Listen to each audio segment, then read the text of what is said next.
Welcome to the Horror Hangout, a podcast where film fans watch the best and worst horror movies of all time and have a lovely chat about them. My name is Andy Conduit Turner. No Ben today, he is poorly, but I'm still joined by a very special guest, a filmmaker whose name is so synonymous with horror that his initials are literally, it is one Mr. Airell Anthony Hayles. Very good. I never heard that. AAH. It's very good. Perfect. Thank Yeah. you for joining me, Airell. It's overdue, right? We met and spoke. Well, we've spoken about a few different films, but we did interviews in the run up to Fright Fest. We saw you there. I think you just before we started recording last time we saw each other in real life. We were in London having some post screening shots, which was lovely. You're having really strong vodka shots and you didn't stop buying them. And I was like, oh, cheers, Andy. Another double vodka. That'll do it. We were all back in the morning. We all made it back. It was so good. No, thank you, mate. And I owe you some shots actually, but that was a really fun night. That was the Werewolf Santa, which played at Fright Fest and is now half released because we pitched it too late to all the AVOD in America and stuff. So we got to wait now a whole year because it's a Christmas film. No one gives a fuck about this. Are you allowed to swear on this podcast? Oh, absolutely. Encouraged, in fact. No one cares now until like November. So it's just, if you do a Christmas film, it's just like, well, it's like 3 months where that can be a thing. I mean, if you are a real agent of chaos and you're listening, especially UK folks, and you followed us Fright Fest coverage and you want to catch up, you can catch it on VOD over here already, right? If you really wanted to. Drive their algorithms mad. They're like, what's going on? This is rocketing up the charts. A summer hit. Werewolf Santa, massive in July. Yeah, huge. And then you can do a summer film for a follow-up, Werewolf Santa in Australia, where I love Jack Frost too. So not the Michael Keaton Jack Frost, the one with the girl from American Pie, which is a weird straight to VHS horror. Have you seen it? Do you know the one? We are well versed in Jack Frost over here. Part 2 was set in a sunny beach area or something. It's so mad. In fact, I just promised Ben has started building up his VHS collection. He's got himself. My parents still have a VHS machine, so I don't have an access to one anymore. So I've said he can have my VHS copy of Jack Frost too, for his little collection. I love Jack Frost though. Big fan. So good. That VHS is gold. Part 2 on VHS. Wow. Yeah, I love just there's a little bit of it. I mean, obviously, one day we will do an episode on Jack Frost too, but just as a little teaser right now, I just love the awareness of the writing in Jack Frost 2, where there was a little bit where they harken back to like, don't you remember the plan? And it was like, I wasn't here. I wasn't there for that discussion. I've only just arrived in this scene. It's really good. It's funny. It's knowing. And the first one is really tongue-in-cheek and funny, but it takes that and then becomes almost a parody of itself. I would take the joke stinger for an ending and just make that into a film as well. They're brilliant films. I like them. The Michael Keaton one's like a horror film because that's scary. That snowman's pretty freaky. He's creepy, and isn't he like a bad, not a Rob Zombie bad dad? He's like a 80s, 90s film bad dad where he just works a little bit too hard and doesn't spend enough time with his kid. It's like a regular guy, really. I'm so sorry. Well, yeah, we'll divorce. We'll divorce or something. And then turned into a snowman for his troubles. Such a creepy film. A horror film, actually. I'd say it's a horror film. Yeah, well, we'll see. We'll be back for another. We'll do an episode next Christmas, shall we? All 3 Jack Frosts. Yes. Yeah. The Jack Frost trifecta. Yeah. Before we get into the film of the week, I'm going to pivot to the news because you can join me being a part of this news. Because Fright Fest, where we became first familiar with you, Airell, back around again. In March, we have Fright Fest Glasgow coming up. Can confirm officially, if you're not following Ben's excellent work on Instagram and so on, that we have passes. We will be there in person. We're going to be doing much the same as we did in London, but further north of the country. We're going to see who we can catch up with in the interim. The screenings work a little bit differently. I think we will just be able to see everything that's on that one. You haven't got to make difficult life choices. So I've never been. I'll join you. Hopefully I'll be there. Andy Edwards, who you know, has got a great new movie there called Custom, a haunted sex tape film So that's all we need to know about that. Between that and Midnight Peep Show, Andy's going to get a reputation for himself. He's got. Sorry, Andy. I know you're probably watching this at some point. You've got one, mate. We got to sort this out. Yeah, we have to have words. We'll sit him down when we get him up to Glasgow and have a chat about it. Yeah, so we'll all be there. We'll all be there.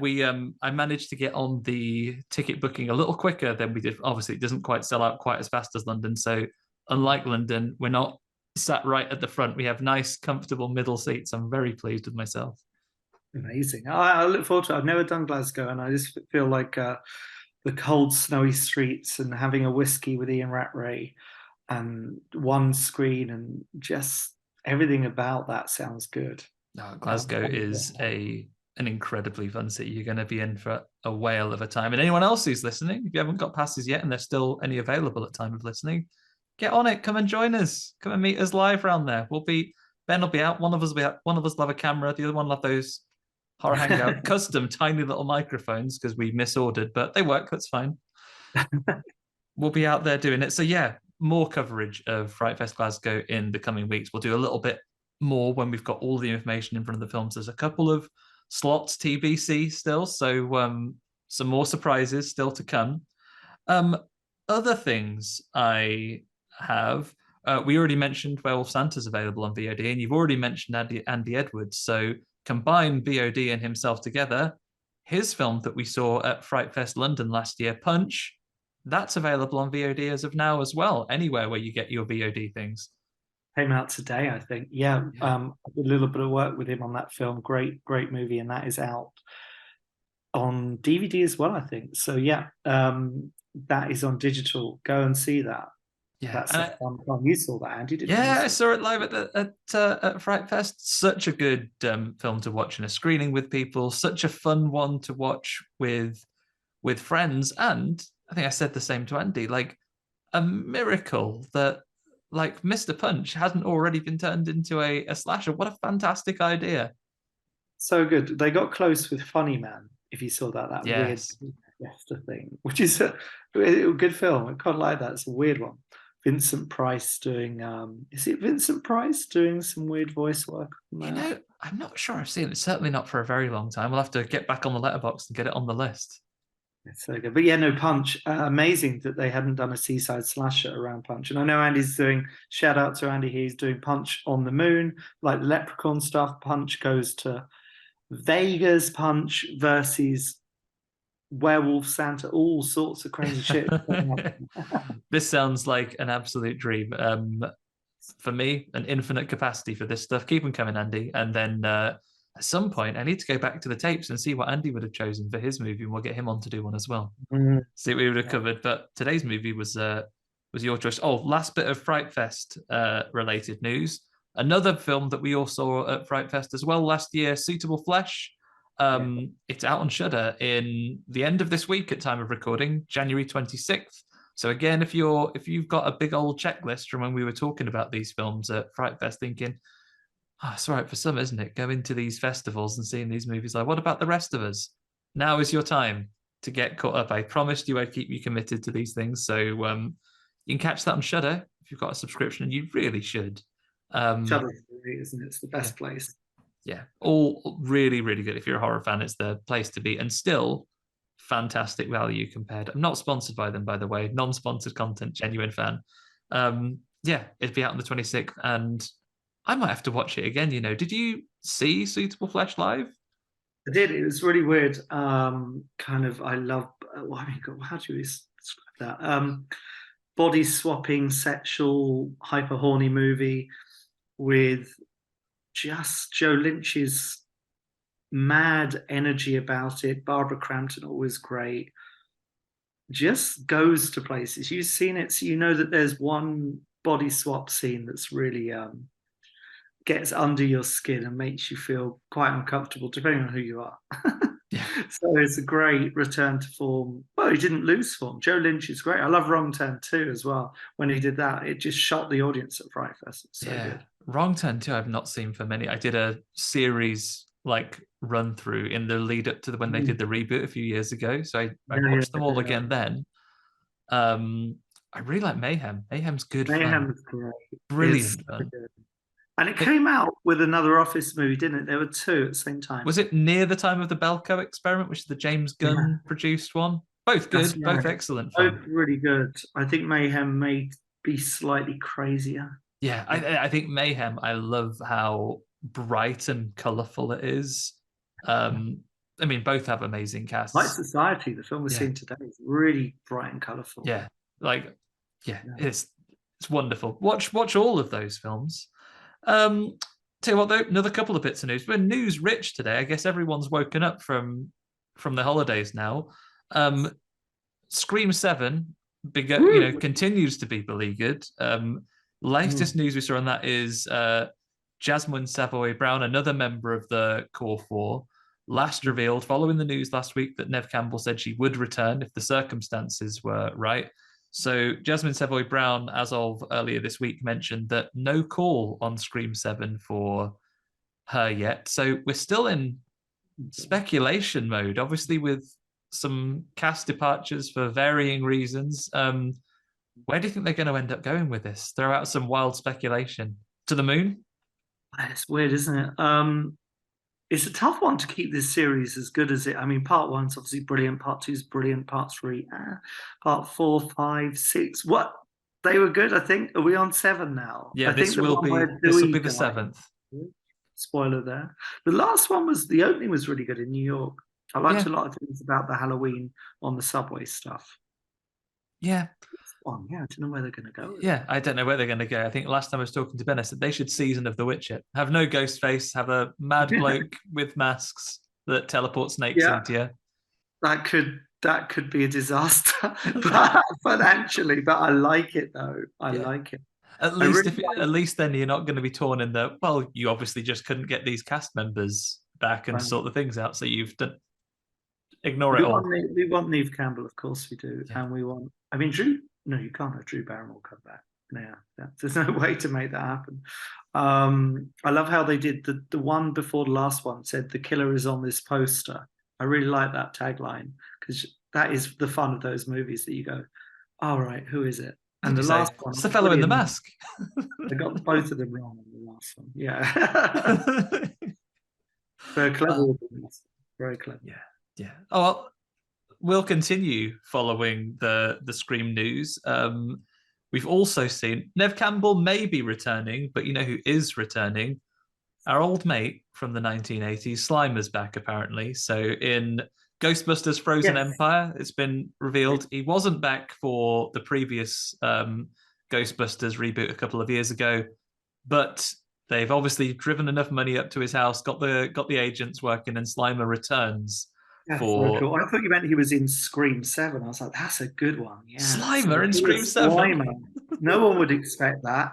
In the Slimer was there. How do you stop him? He's already a ghost. I guess this is leaning into the fact that the new Ghostbusters movie we're getting has. I think they've openly said their big inspiration is the real Ghostbusters cartoon series of the mid-late 80s, early 90s, in which Slimer sort of, I mean, I saw it the wrong way around. I remember the cartoon as a child before I saw the movies. Oh, wow. So for me, it was strange when he wasn't just their friend that was like living in the house with them, occasionally sliming Peter Venkman and causing a little bit of mischief. That he was just. He was living in like a house share with the Ghostbusters. Yeah. So in the Ghostbusters cartoon of the day, he was basically like their comedy sidekick who basically speaks an approximation of English, but mostly just noises, and sometimes gets them into a bit of trouble. Whether he's going to be their friend in this or a bit of comic relief, it's yet to be seen. But we've seen pictures of him. He is returning. His good old Slimer. And it's set in London. Part of it's in London. I like this Ice Empire thing. I think that I don't love it because it feels very like a concept thrown at Ghostbusters. But I like the idea of it's going to be really cold and icy and this kind of new thing that they're doing. Interesting. I've been a bit of a roller coaster on this one. I think I saw the first trailer and I thought, similar to you, is like, have you had an idea and then thought we can do a find and replace for the word Ghostbusters in this? Or The Day After Tomorrow meets Ghostbusters or something. We'll see. with the return of Slimer and maybe the inspirations they're talking about, I'm maybe great. It's going to be great. No, maybe a bit more excited to it. Two more bits for you then. One, just a lovely milestone, an excuse to talk about one of my favorite films of last year again. Godzilla Minus One has passed 100 million at the box office. So a film that cost a mere fraction of that amount of money continues, a bit like The Greatest Showman, to be a rolling juggernaut at the box office and continues to have its run extended. And for a foreign language movie, I mean, I'm very happy to see it do exceptional. Have you got around to seeing it yet? Of the film, how much was it? 15 million. Okay, brilliant. They've done. I'm ashamed to say I haven't seen it yet. Obviously, I know it's amazing. You must. And like Train to Busan, it's going to make me cry as well as scare me. Yeah. So I can't wait to see it. I'll see it ASAP. I think we're getting, maybe this will be the catalyst, especially living in London as you do, where you probably have access to a lovely screening of this. It's getting a black and white re-release back into the cinemas. But that's cool to hear. Yeah. Oh, if you can still catch it, it is well worth seeing at a cinema. If you can go, maybe even if you have to make a choice, I'm not sure that you're going out with a tape measure. If you have to choose between screen size and sound system, the sound work in it is incredible. Really? Yeah. If you can get an IMAX on it, it's really, really good. You can feel it. Yeah. It's really, really great. And then the last one I had, this one's a couple of weeks old, but we didn't get to talk about it. And given the film it's about, I needed to bring this up. David Bruckner, so you all know him listening at home, as the creative talent behind films, including the VHS series, The Ritual, Night House, Hellraiser, the latest one. And currently, he is reportedly keeping himself busy writing and directing a remake of The Blob. Oh, brilliant. Well, we love that. Yeah. And we love the 80s Blob, and we love the original, but I think the 80s one was really good. Yeah. The 80s one is one of my absolute favorites. And like you say, the 1950s original Blob, great period piece, a great creature feature that I remember watching like late at night. But that remake, it pulls zero punches. I watched the Beware of the Blob, the 1970s lesser known follow-up a few weeks ago. That was, you know what? If you get with it, stick with it. Because at first you'll go, this isn't as good. It feels quite amateur. It feels quite. It doesn't have the scale of the 1950s one, where it's got quite a serious tone to it. It's a bit more schlocky, but as it progresses, you hit about the halfway mark, and it really finds its stride. I think it really settles in. It's quite enjoyable. Beware of the Blob, definitely a lesser known Blob film, isn't it? Yeah. Yeah, and it's properly it's again in a small town.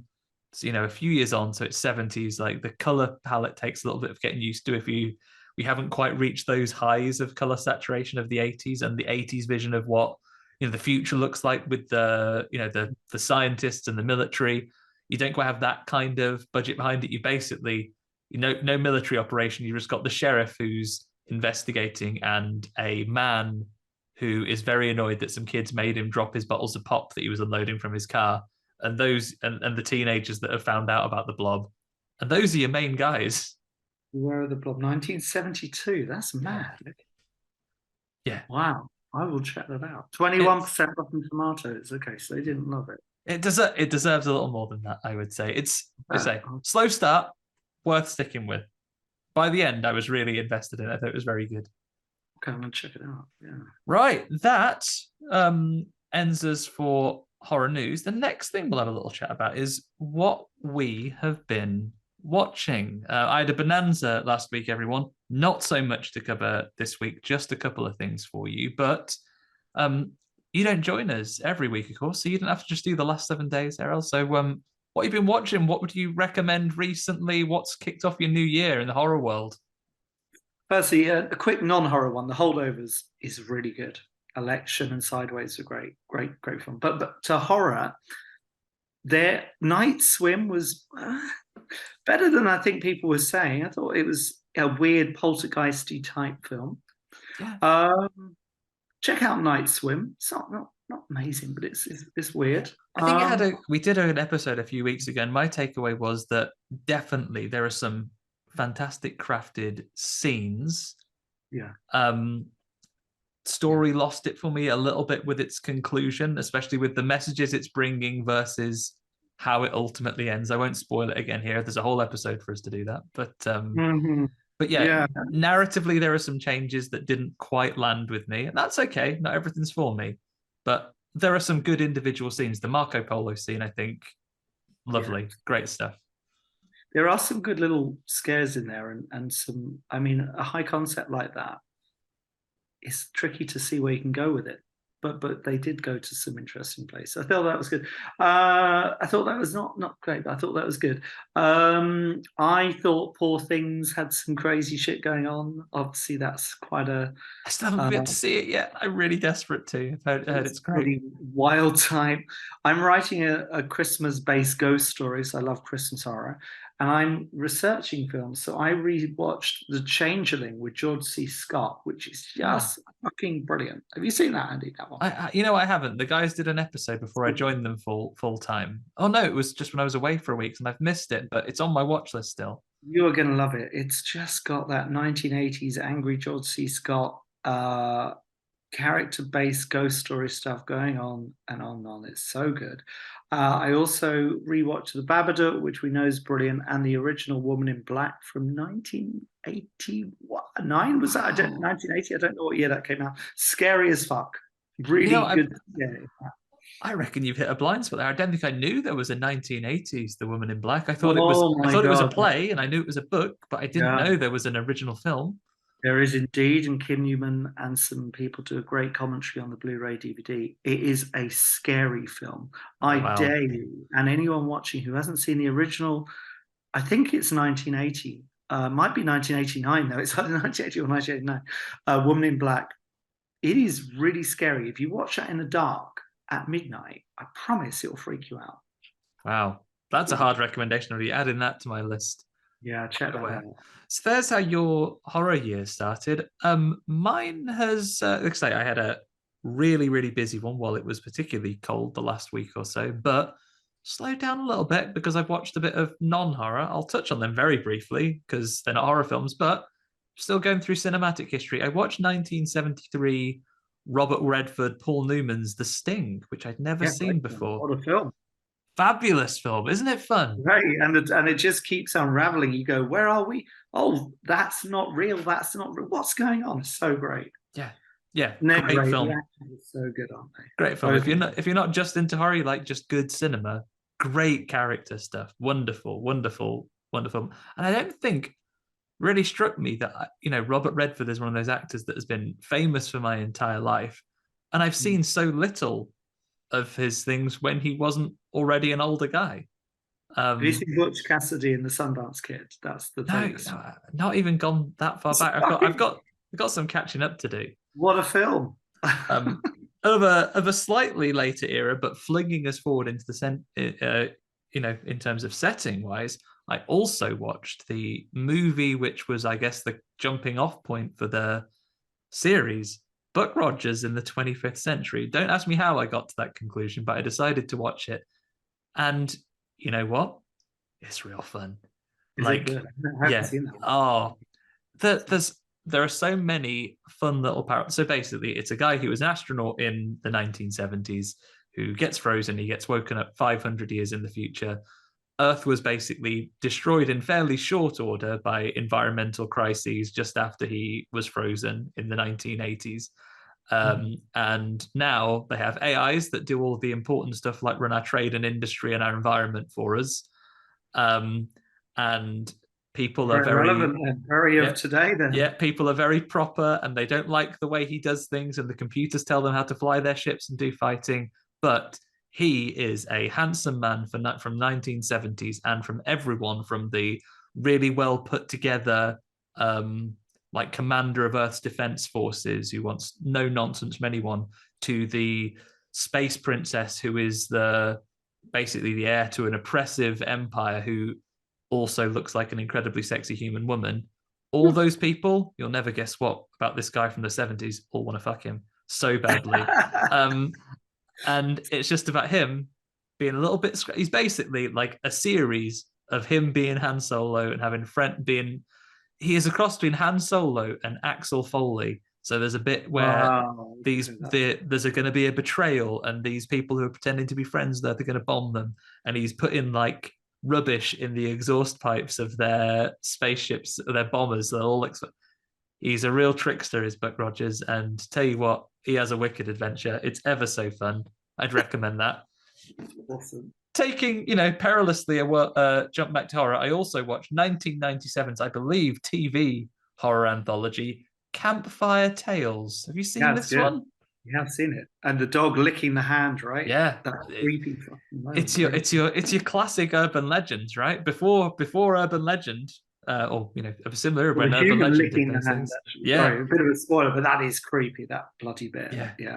And you know what, there's some fairly large names in it. The brother from Malcolm in the Middle is one of the people in the beginning bit. You have, I'm now going to immediately lose his name, and because he's only a small part, so Christopher Masterson is one of the main characters in it, but James Marston, that's it, you guy in your cold open with the guy in the hook hand that's gripping to the back of the car. Yeah, some good fun urban legends. It's a good fun film, that, isn't it? Because the thing is, it got a bit of a cult following. That's getting some okay reviews. Those are always scary, and I love the movie Urban Legend and all that stuff.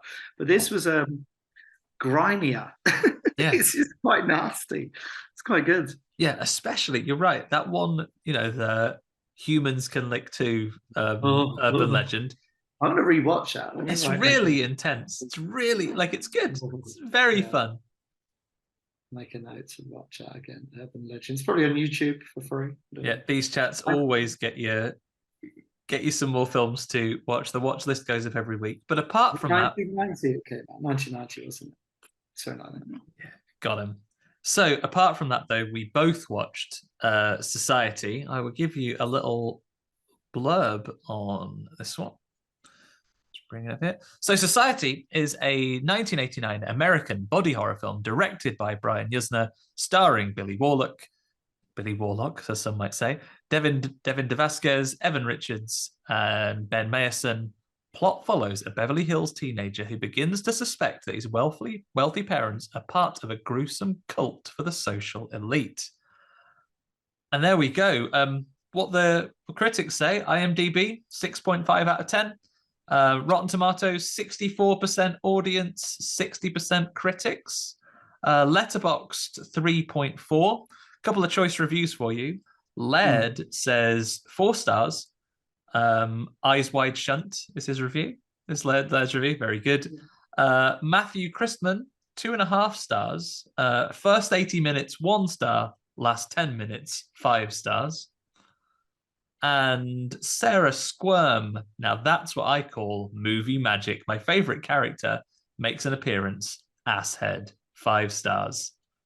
Yeah, it's up there with Basket Case for delivering. Brian Yuzna. Do we say Yuzna? How do we say that? We'll say it both ways. Ben, you can do the edit and make sure we sound absolutely correct every single time after you've looked it up. Yuzna. Brian Yuzna said he got really sick and tired of movies not going far enough in the horror genre. And I think when you look at his films, that particularly this one, that he really pushes it. The famous ending of this film, if anybody hasn't seen this film. Yeah, I mean, before we get into it, I would say if you haven't experienced it, this is up there for me with films like another personal favorite, Sleepaway Camp. If you don't know the end yet, and you have managed to avoid it all these years without seeing a clip on, Watch Mojo's top 10s, whatever, pause, go and watch it now. We're going to go through and cover the whole thing, and you'll hear about what happens at the end. But it is something to experience if you haven't, if you haven't already. This is worth seeing live, right? It's worth going live, yeah. So it's worth seeing it and then finding out what events are near you that offer that experience. I'm just looking at... That's a very, very dark experience that they undergo. But my God, and based on a true, at Fright Fest, there was a documentary about the writers said it was all based on a true story. Quite grim, actually, that documentary, quite depressing. I haven't got around to watching it. I think Ben watched it in preparation, but obviously he's poorly. But yeah, I really need to catch up on that. Now I've seen the film and can appreciate what they're talking about. I need to go back and catch the documentary. That's the right Dark Side of Society. So I will have a look and put in the show notes if it's available to watch in general somewhere now, so people can go and dig it out. I'm taking a look at Brian Yuzna's other films that he was associated with. So he went on to direct lots of horror sequels in his time. Bride of Reanimator, Return of the Living Dead 3, which I watched and very much enjoyed a few weeks ago. How good is that? That's the best. I think my main review is that is incorrectly in society, Return of the Living Dead is not the name of the zombie franchise that appears to on everyone's lips initially, unless I think you're a bit of a horror fan already. Mm-hmm. For the third movie in that series to be as good as it is and to have that amount of emotional weight to a zombie movie, it's so good. Yeah, no business being that good. I can promise everybody, you heard me say a couple of weeks ago when I talked about Return of the Living Dead 3 that I cautioned Ben that, not that he's my close friend and I know he has a type, but I feel like he'll be in love having watched that movie. That's not why he's sick. He's not just moping around in love with the character from Return of the Living Dead 3.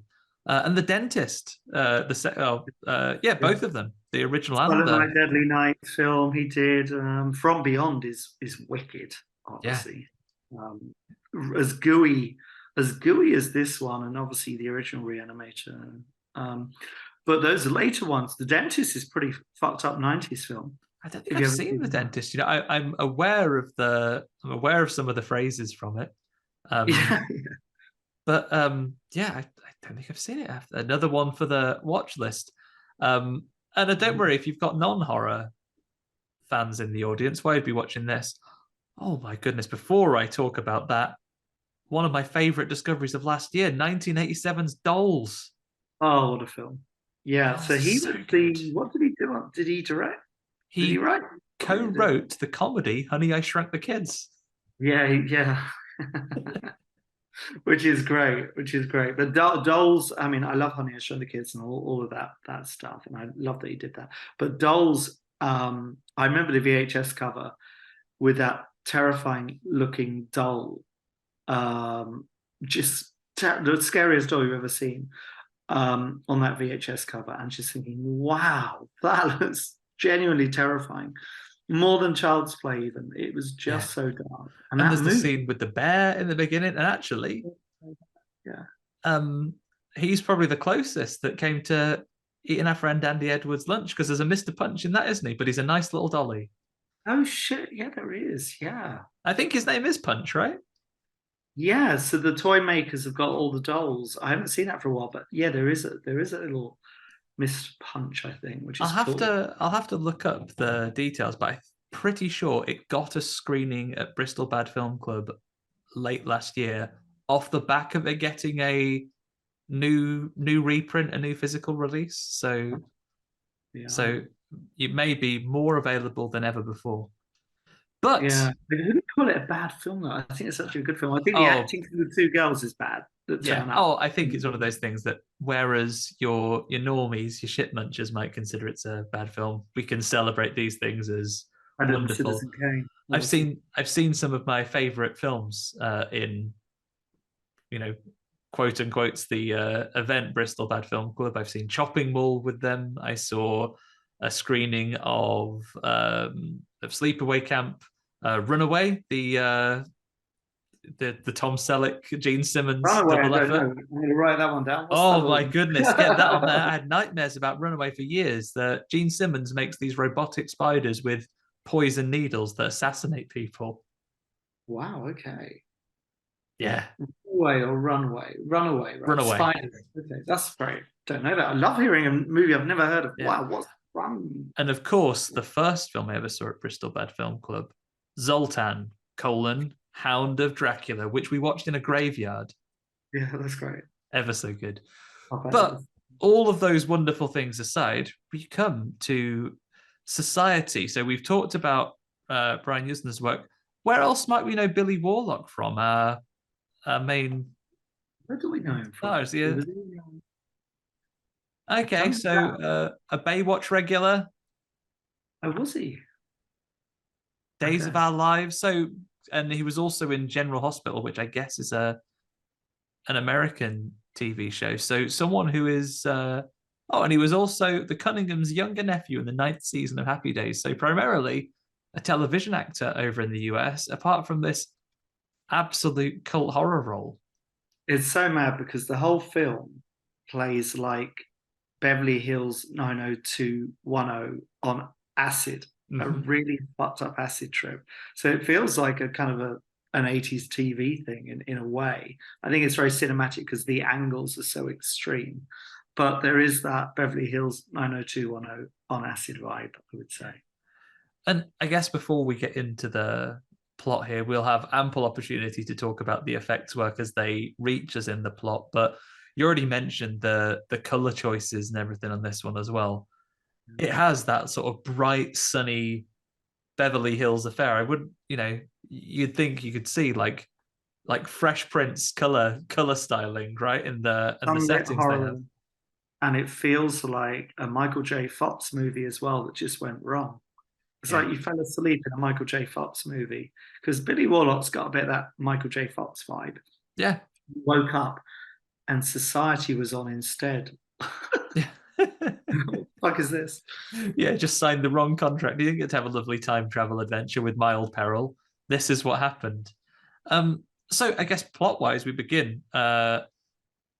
Billy is our main character. So Billy Whitney lives with his parents in Beverly Hills, and we sort of have a cold open with him sort of coming back to the house in sort of a panic, right? So he's around. We get the opening credits first with that theme that you've been humming all day, that creepy thing. And we see the hunting, but in red, kind of, we don't quite know what the fuck is going on. It's kind of there already. Yeah, and it's already, you're right, it's already happening. I had to look up what the song was called, which, spoilers, everybody. This is a comment on class and the upper classes in particular being horrible wrong'uns.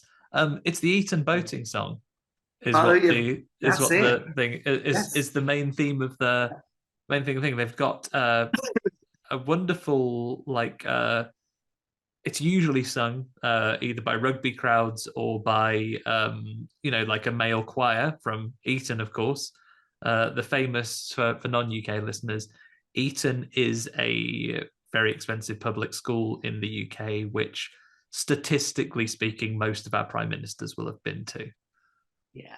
And is the best way you can land a government contract in this country, which is to have gone to the same school, because that when they go sourcing to give out lots of money for public services, question one is typically, did you go to school with the prime minister? And if you tick yes, doesn't matter what your experience or your prices are, everybody.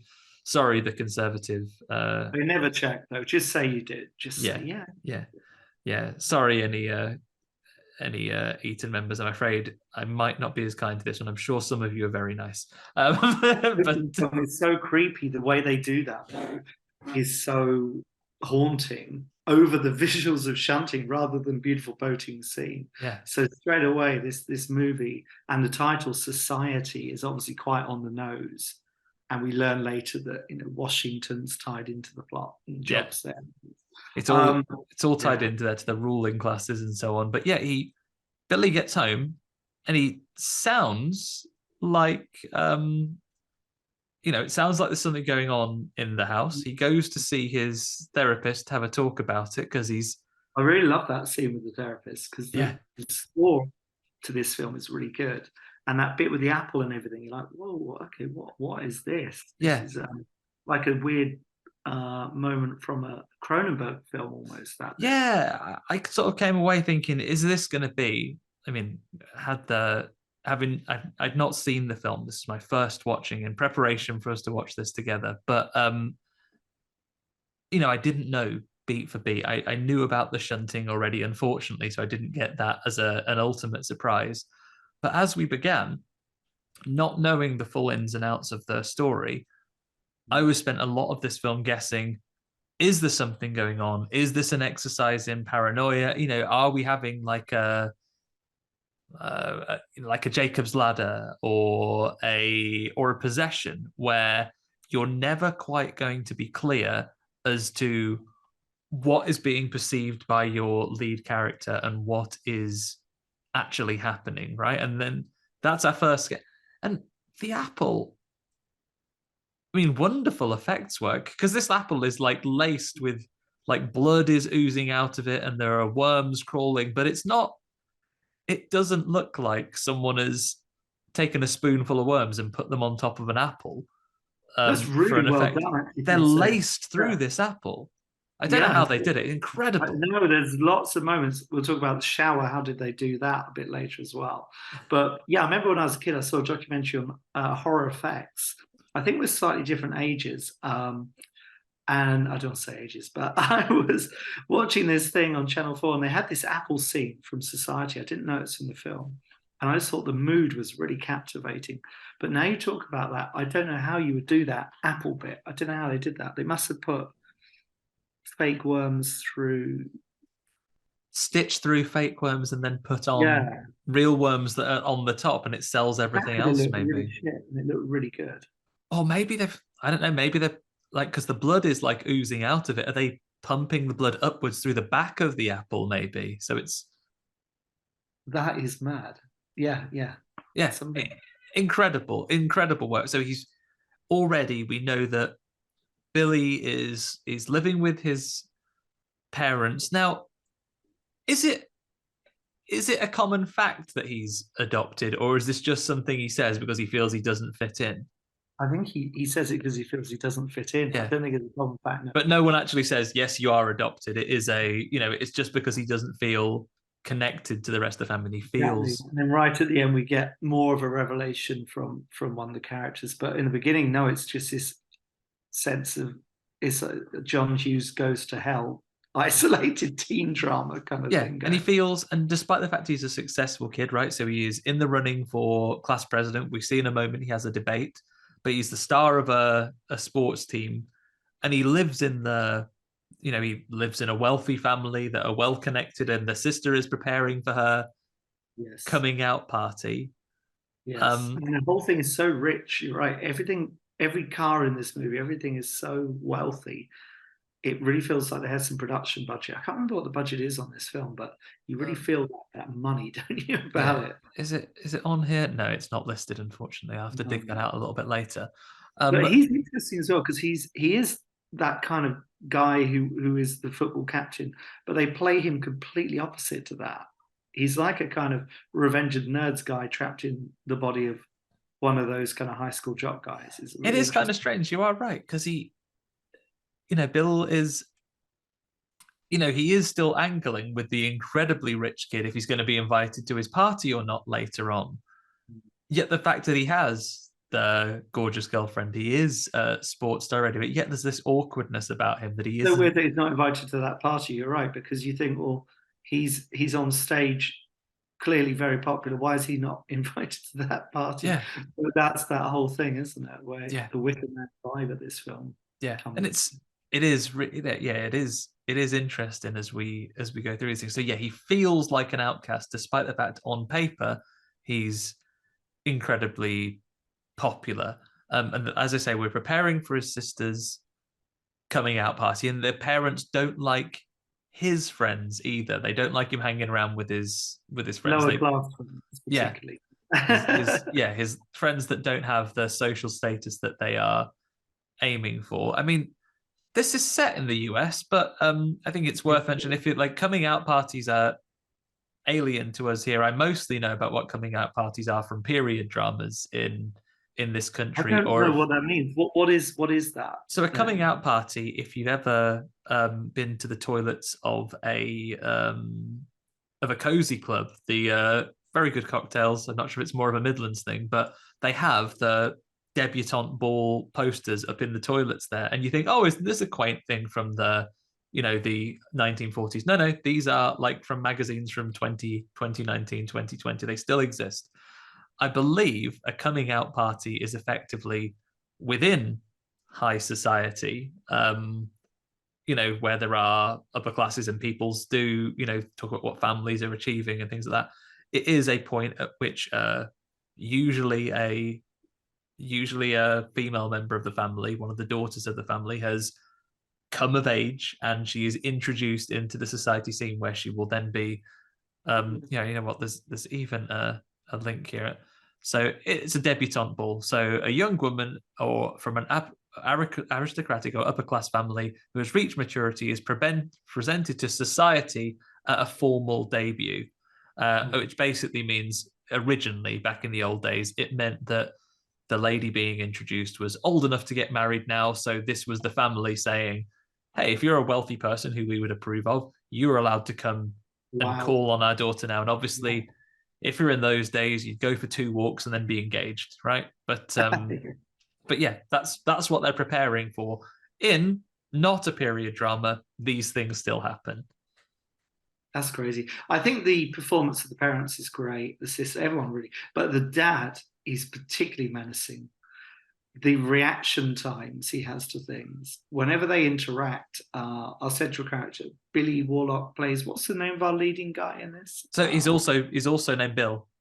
Is he Bill? So whenever he's kind of engaging with his parents or sister, there's this massive disconnect in the dialogue, and their timing is so great with that. They're very dismissive, or they're very just chilling. They're smiling at everything. It's that kind of American Beauty. Everything's great. Yeah. White picket fence world.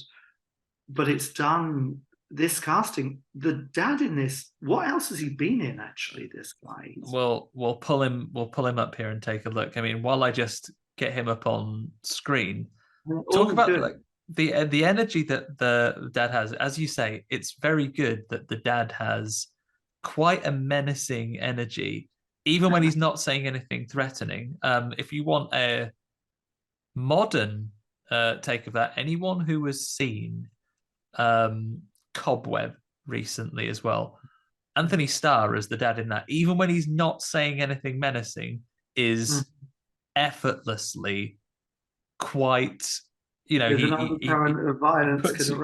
He puts you on edge. It's about anything could happen at any time.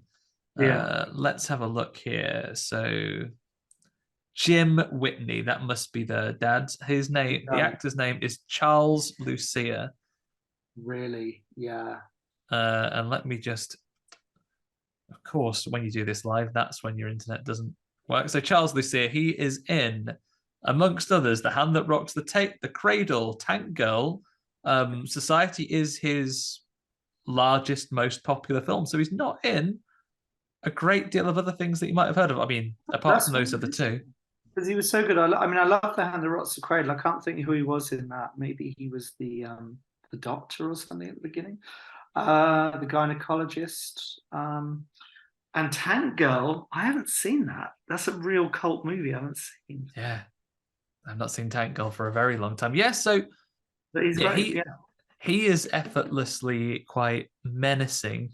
And I would say from quite early on, even before you're quite sure of the specifics of what's going on, the interactions he has with his mother, she's quite overtly sexual. Yeah, it's quite predatory in a sexual way towards him from quite early on, right?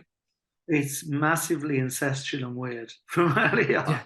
I think that there was one moment. Yeah. Anyone I'm going to be really nerdy here. Anyone who wants to get a handle on the dad's performance here, at 23 of the film, 23 minutes, 23 seconds, the dad discovers a microphone in an earring, and his reaction to it, his smile and careless reaction to that, I think that performance is bloody genius. 23. I've actually got time codes here. Oh, this is wonderful. Far stronger note taking than I've done this week. Just as I thought that moment. But yeah, the whole family is this film is really horny. The whole film is super horny. There are phallic symbols everywhere. on the beach, there's sun cream being spurted bukkake-like on several characters. There are sex dolls in cars and that have men in their mouths. This film, and the shunting at the end, and my God, the level of orgy depravity, what the fuck is going on there? This film is so horny. And actually, we talked about the Joe Lynch film earlier. What was that called again? The Suitable Flesh. And a film like that actually kind of links to a film like this tonally in some way, because it's super charged up sexually. There's something going on a very weird level where it's twisting tropes and norms. Yeah. Particularly the shower scene at the beginning, which we'll get on to soon. But yeah, it's got that horny quality. I'm sure you agree, Andy. It's mad. Yeah. It is an incredibly horny film, but has a bit like Suitable Flesh. It has, there are scenes which are meant to be sexy between the lead characters that we have a little bit later, and there are actual, I say regular, it gets spooky, but there are regular sex scenes in this as well. But then you have the depravity and the twist and the twisted nature of it, which really throws you for a loop, and the characters in the scenes as well, right? Like, with the way that the bodies just don't quite appear as you expect them to. The twisting is amazing. That shower scene again. I've got a time code to drop it in later, but we're allowed to give away spoilers here, right? Yeah, please. We've given everyone the warnings, and it was out in 1989. So if you're surprised now, you've had enough time, everybody. Exactly. So okay, here we go. Real geeky stuff. This at 14:59, character in the shower sees his sister in the shower, and it appears that her body has twisted around so that her breasts are above her bum. This is a really weird moment. You see it behind the shower door. I was trying to work out how they did this effect, and I think that it's the boobs are fake. Okay, so they stuck some boobs on her back. I think so, but tell me what you think. I don't know, but there's a lot of twisting going on. Or did they go the other way? Or the other way, probably. Because can you make out her face through the frosted glass? So maybe you'd give her a fake bum. Yeah, but you do see her face. So, and yeah, it's one of them. But the way they do that scene is, and the later scene where he has the one night stand with the girl at the party, and she twists around. That one's a bit more. Okay, the duvet's covering her, so we get that one. And we get a hand that comes in from a funny angle to caress his face that should be impossible. Exactly. There is an amazing moment when we think he's put his arm around her shoulder, but it's her arm with her nails in a place it wouldn't be. There's some really clever stuff. But that initial shower bit is the first bit of the film where you go, what the fuck is going on here?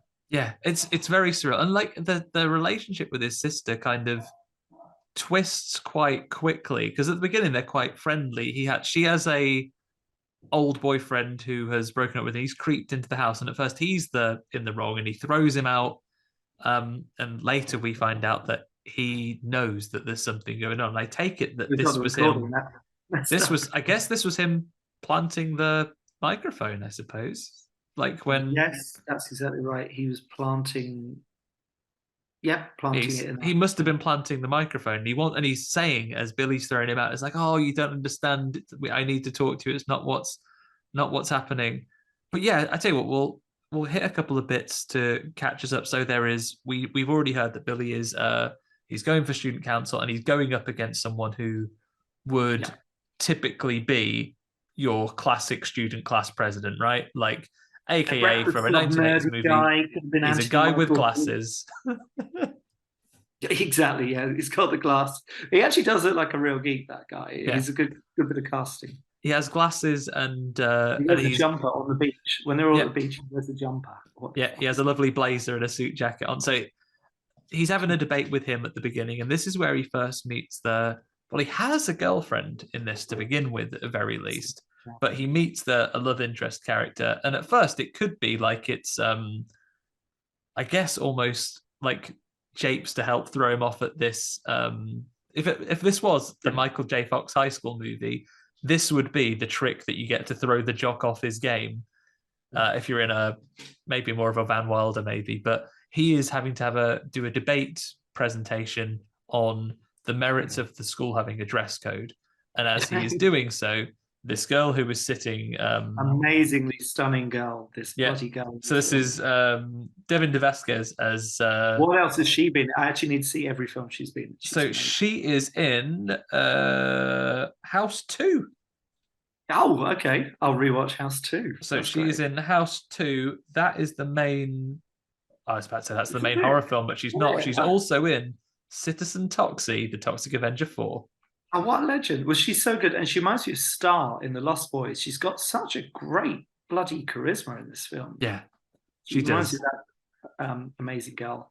So she plays Clarissa, and yeah, she is basically sitting there.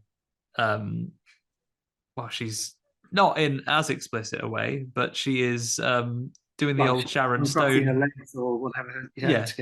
She's going full on Basic Instinct and putting him off, and he kind of does a humming when he's trying to do his speech. You would be thrown by this. Yeah. It's fair to say. Yeah. You didn't do that in your speech giving practice. So he's thrown out, but then when his actual girlfriend like bangs her books and gets his attention back, he does a good speech. It's funny. His actual girlfriend's a funny character. That guy. Yeah. She's very good. And then she doesn't have slightly jumping ahead. She doesn't have a terrible fate, does she? She just drives off. Yeah, she gets. Yeah, I can't remember what happens. She drives off, right? She just exits the film. Okay. there isn't anything that goes wrong with her. Basically, I guess from a point of view, the things that the nefarious goings on later, I guess what they don't need to kill everyone he knows if they aren't getting close to the truth. They just want to kind of isolate him from everything. So the very fact that he breaks up with his girlfriend, and then a friend sees him at the party later on, she sees that he's gone round to Cassie's house, and then she goes, right, that's it, I'm off then. And then she drives off. Yeah, she's moody. Yeah, I think they just said your main thing is that you're quite moody about a lot of things that are going on the beach. She has a right to be moody because he's clearly into that other girl on the beach. But yeah, that's basically. And that is Heidi Kozak, who, if you're keeping score on this and adding to your watch list, you can see in Friday the 13th Part 7, A New Blood, and Slumber Party Massacre 2, the one with the guitar. Wicked film. So that's what's going on with them. But there is all this pressure for society that we've got to the beach scene now, and again, Billy is at the beach with his girlfriend, and she's annoyed that they're not going to this party that the popular guy is having, and then David Blanchard comes and again tries to approach Billy and says, no, look, there's something going on. I hid a microphone in my ex's in her earring and listened to what was recorded. And he has a classic 1980s dictaphone, and he plays back a video, which is basically them. They family orgy. What the fuck? That whole bit is mad. They're just planning it, isn't it? It's like an orgy of evidence that these are a bunch of wrong-uns. It's like, okay, so everyone's strapped in the car. Okay, let's drive. He goes, no, fast forward a little bit. So he goes, so when does the orgy take place? He goes, right after dinner, of course. So you have the orgy. So you have the dinner, and then you do the orgy. And then will I be able to do it with women as well? Absolutely. You can do it with everyone. First, you pick someone your own age, and then you do it with your mother and me, and then everybody. And he's quite angry at first. He's like, how dare you besmirch my sister's good name? Yeah, that is they play that for quite a long time, that recording. It's good. But before that, I also want to mention that on the beach, at the beach party with the popular kids, they're wearing leather jackets and jumpers, and we've clearly heard that it's absolutely boiling on this beach. It's just hilarious that they're wearing leather jackets and jumpers on that beach. Commitment to style, a bit like Quincy when he's got that jumper on that ship at the end of his. It's credits. So 80s, this movie. Yeah, it's so 80s. This movie, what they wear, everything about it's one of the most 80s bloody movies that exists for horror, I think. Yeah, it is. So this is, I guess, at this point we escalate fairly quickly. So he takes the tape off the guy David. He takes it to his therapist, who we've seen he trusts and everything. He says, he's a great actor, that guy. Really good performance. gives him the tape, says, listen to this. And at the time he's like, no, like, I can't talk to you at the minute, please. I'm in session, come back another time. And he takes the tape, and when he does come back, he goes, it's really rude of you to be spying on your sister like this. And look, it's absolutely recorded over it, hasn't it? Yeah. As well, it's been recorded over with something completely innocuous, right? It's like, well, what is your problem here? I don't understand. Yeah, I can dance with anybody. He says, yes, of course you can dance with anybody. And it's all perfectly innocent. So he calls David up to say, can you do another copy of the tape? And then he goes to the meeting place. And then in the first of many times, I think if you can learn anything, listeners, if you find yourself in a society-like situation, just stay with the person and get the evidence right away. Don't arrange to meet them somewhere later, because when you do, they will be dead. Have a backed up copy of the tape in advance. Yeah. Because, very quickly, I mean, this Wicker Man thing where everyone's clearly in on it, it plays out very well. Particularly, I think, when that cop shows up, who shows up at the end as well. And that cop who doesn't want him to grab that tape recorder is really menacing. I mean, everyone is, the psychiatrist, the parents, everyone. But this cop, there's that undercurrent of violence. It's all over this film, where people want to do people serious violent harm. Yeah.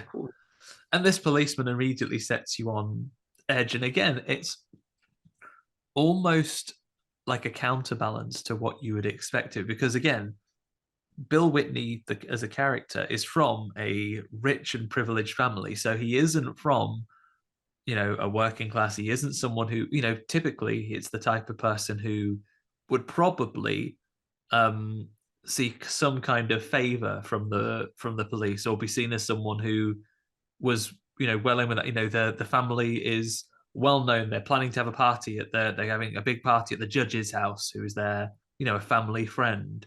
The Sisters Coming Out party is very well attended by all of these other characters, but this policeman is instantly quite aggressive to Bill, and it sort of does continue to pin him as this outsider, even when he's from this wealthy family. He's not one of them. So it's not only him that doesn't feel he belongs, he is clearly like kept at arm's length at this as well.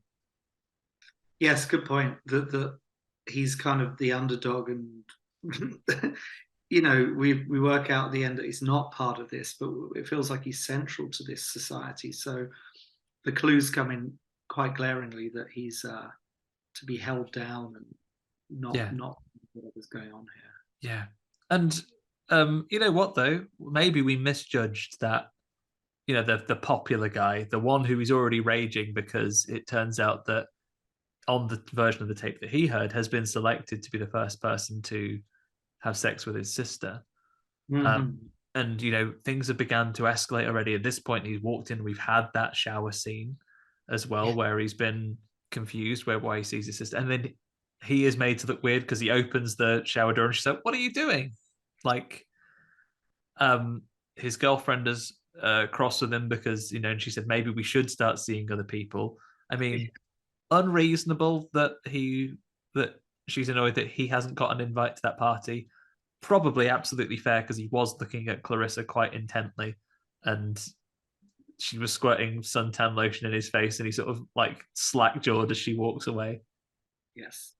Yeah. That moment on the beach. There's a lot of angles in this film where people are seen up. So we're underneath them with the camera, and they're given this giant form. Yeah. You get that quite a lot in this film, because I think society and the power dynamics and everything about it, the director really wanted to bring that out, and we get that a lot. But with Clarissa, we like her because she really owns her sexuality and is that kind of siren in the film.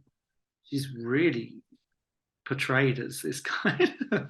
And I was surprised how this ultimately turns out for us. I thought it was going to be, like you say, this is going to be like a Wicker Man situation. I thought she was going to be the baited trap that would effectively have him come unstuck at the end. Yeah, I was quite surprised by that, because she's actually completely on side with him. Yeah, and I thought she was part of the thing. She is probably one of the people that does turn away from it as we get to the end. But I say Ted Ferguson, who is like I say bully, but again, it's not, because he is the popular guy. He is the one that has been selected by the families to be the first one to copulate with the sister. And he's the one that they want to party invite to, Ted Ferguson.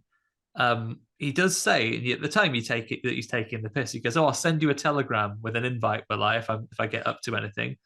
When Bill gets home from seeing that his friend and his sister's ex-boyfriend has died in a car accident, he has put a telegram through, bless him, saying, "Hey, you are invited to this party. It's this evening. You're very welcome. Come along." And he does. He goes along, and at that, he confronts Ted and says, "What's all this about you and my sister then?" And he goes, "Oh, it's absolutely true." He basically owns the fact that that's a crazy tape is real. He takes it to 11. Yeah. He's like, "Oh no, everyone got super horny and they got involved." It's like, wow. He really, like, you think, oh, is he going to play it down? No, he's completely going to own that. And so you're right. In a world where everything else kind of is conspiring to say you can't trust what you're perceiving, like you're imagining these things. We know he's seeing a therapist from the beginning. Maybe these things are imaginary, and it's the unraveling of this character. You could recut this movie and change minimal things and have it be about adolescent trauma and having some kind of breakdown based on the expectations that are placed upon the apple was in his head, right? That wasn't real. Not fitting in. But bless him, playing against that angle, Ted just goes straight for it, as you say. Goes, "Oh no, this is exactly what happened.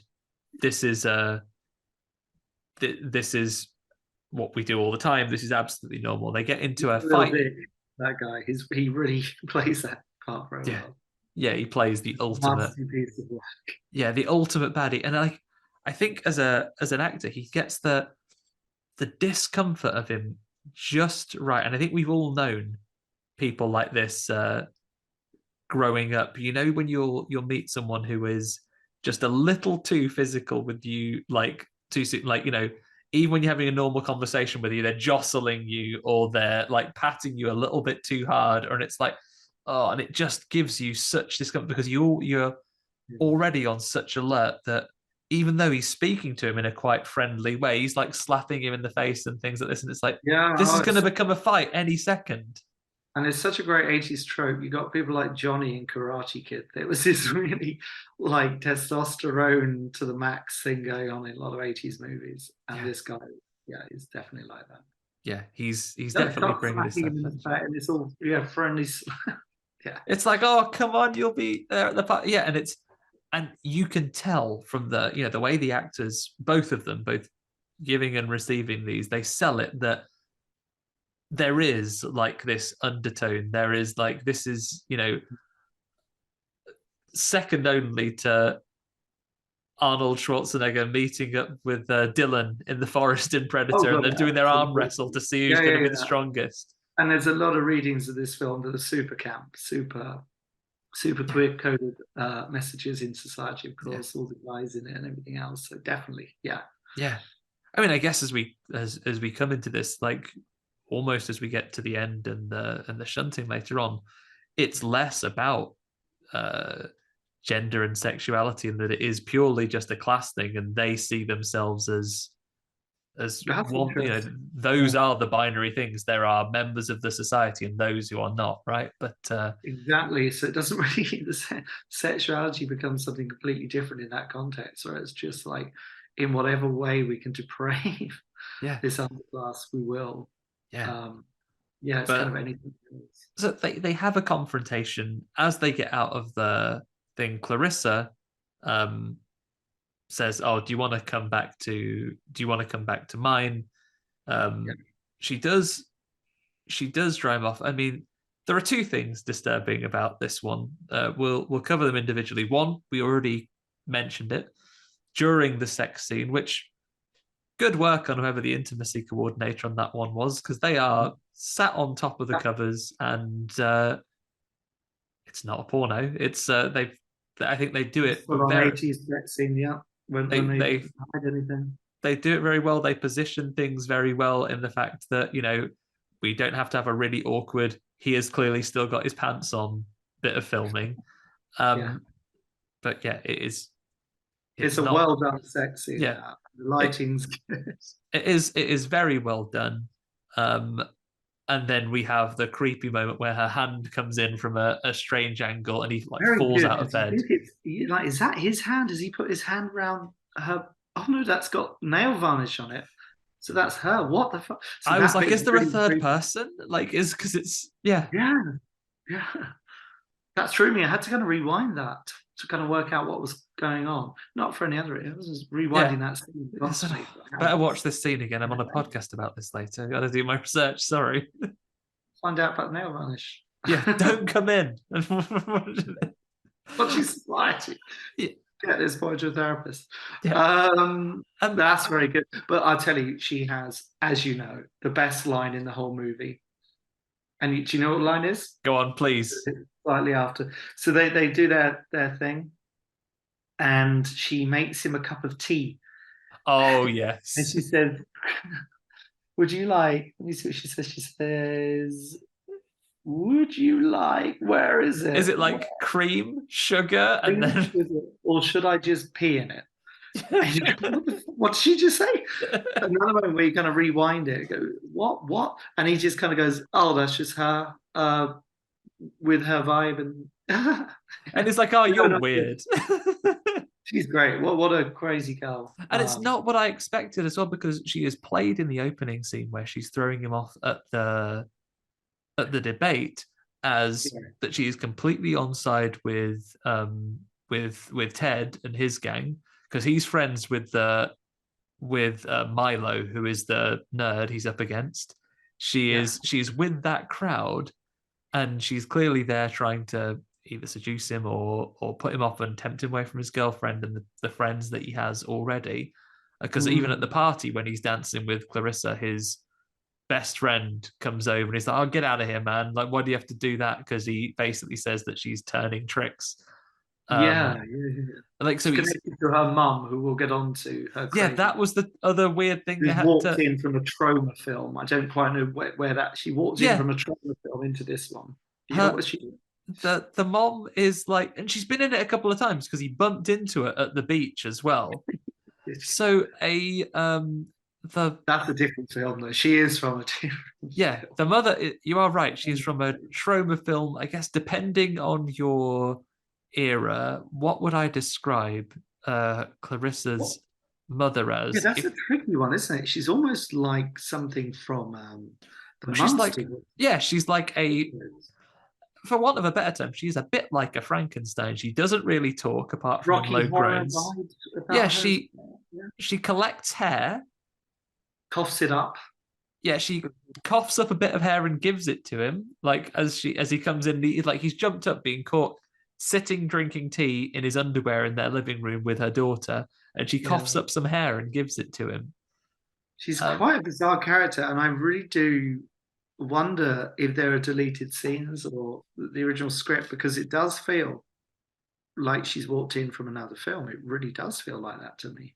Yeah, it is so strange. And I'm not saying I dislike it, because I kind of like it. It makes it madder, but I just don't get it. And I love her functionality as a character later on, which is just to beat up a policeman. And wow, she does it. She knocks him out. But it is wild. It's like that she is she is some combination of Herman Munster, Sloth from the Goonies, and like a big, powerful, slightly menacing character who is. Let's find out about her. She's interesting. What else has she been in? Yeah, let's have her up here. So what is her name? So Clarissa Clarin is her name. So Mrs. Clarin. Pamela Matheson is her name. And she is in... Yes. Yeah, she is in this. She's the star of 3 films. Mm-hmm. She's in Society, Father of the Bride, what a good film. Police Academy 2. Okay. So not a trauma film amongst it. The mum in Father of the Bride, one of the mothers, I think. So I know that film quite well. Police Academy 2, we worked with Steve Guttenberg on a Heckle legend. They're doing a new Police Academy, as you're probably aware. Are they? With him in it, which is going to be great. That's the other news that's out, 80s retro news. Wow. So yeah, only in those 3 films, but what a fabulous character actor. I could have seen her across like a horror multiverse at this point. I thought she'd have been in loads of stuff, just weird little cameos. It just felt like the inclusion of this character. You know, I was assuming that I would read into this and it'd say, oh, she is, she plays famously a character like this, and it's a homage to something that the director or the writer really loved, and she was in this, or she always plays this very role. Like, if this was a Troma production, she would basically be this in every single film, and she would just appear everywhere, regardless of the setting, regardless of the continuity, as this character. I mean, I love that she's in it. I do think it's a mistake though, because I think it breaks the tone. Because I think that it's, to get to the shunting, you've got to be in reality for a long time, and then for that to be so I think that she comes in and it becomes something else, because she's clearly so strange that it breaks the 2 worlds which were about to combine. Yeah, and I guess there's another outsider character. I actually love it, but yes, weird. Yeah, another outsider character. She becomes almost a natural ally to them, because she's not clearly aligned with the society. I'm sure. Well, she'd probably go if she knew about that night of the shunting. She'd probably be down for it. Yeah, get collecting up. Maybe that's part of it as well, because later on we see him. We see sort of taking things from people's bodies that she wants. Maybe she is like almost a defunct or a dysfunctional member of that society, which is why she's collecting people's hair and is like. So maybe she's just one of them that has founder of it, who just lost her mind because she's also she's gone wrong. So we have the day after the party. Billy's existing girlfriend, she is pulled up outside the house. We already mentioned earlier. She sees that he's clearly stayed over at Clarissa's house. His Jeep is outside the house there, and her friend saw her at the party and basically reported it to him. She's very upset, and then you mentioned deleted scenes. Maybe this is another deleted scene where they have some sort of fate or reoccur later on. But as far as I'm concerned, this is she goes. This is her gone. This leaves, yeah. You're right, and I forgot, because she doesn't appear anywhere near the ending of the film now. Yeah, and I feel like we almost have like a bit of threat. They're watching the house and goes, wait a minute, who's that? And they go, and then that's when we get the reveal. It's the mom has come back. Yeah, the big hair collecting mom. And she just scared them off, I guess. Unless, Well, they were so scared when she turns up. They said, "Oh, who's that? We better get out of here."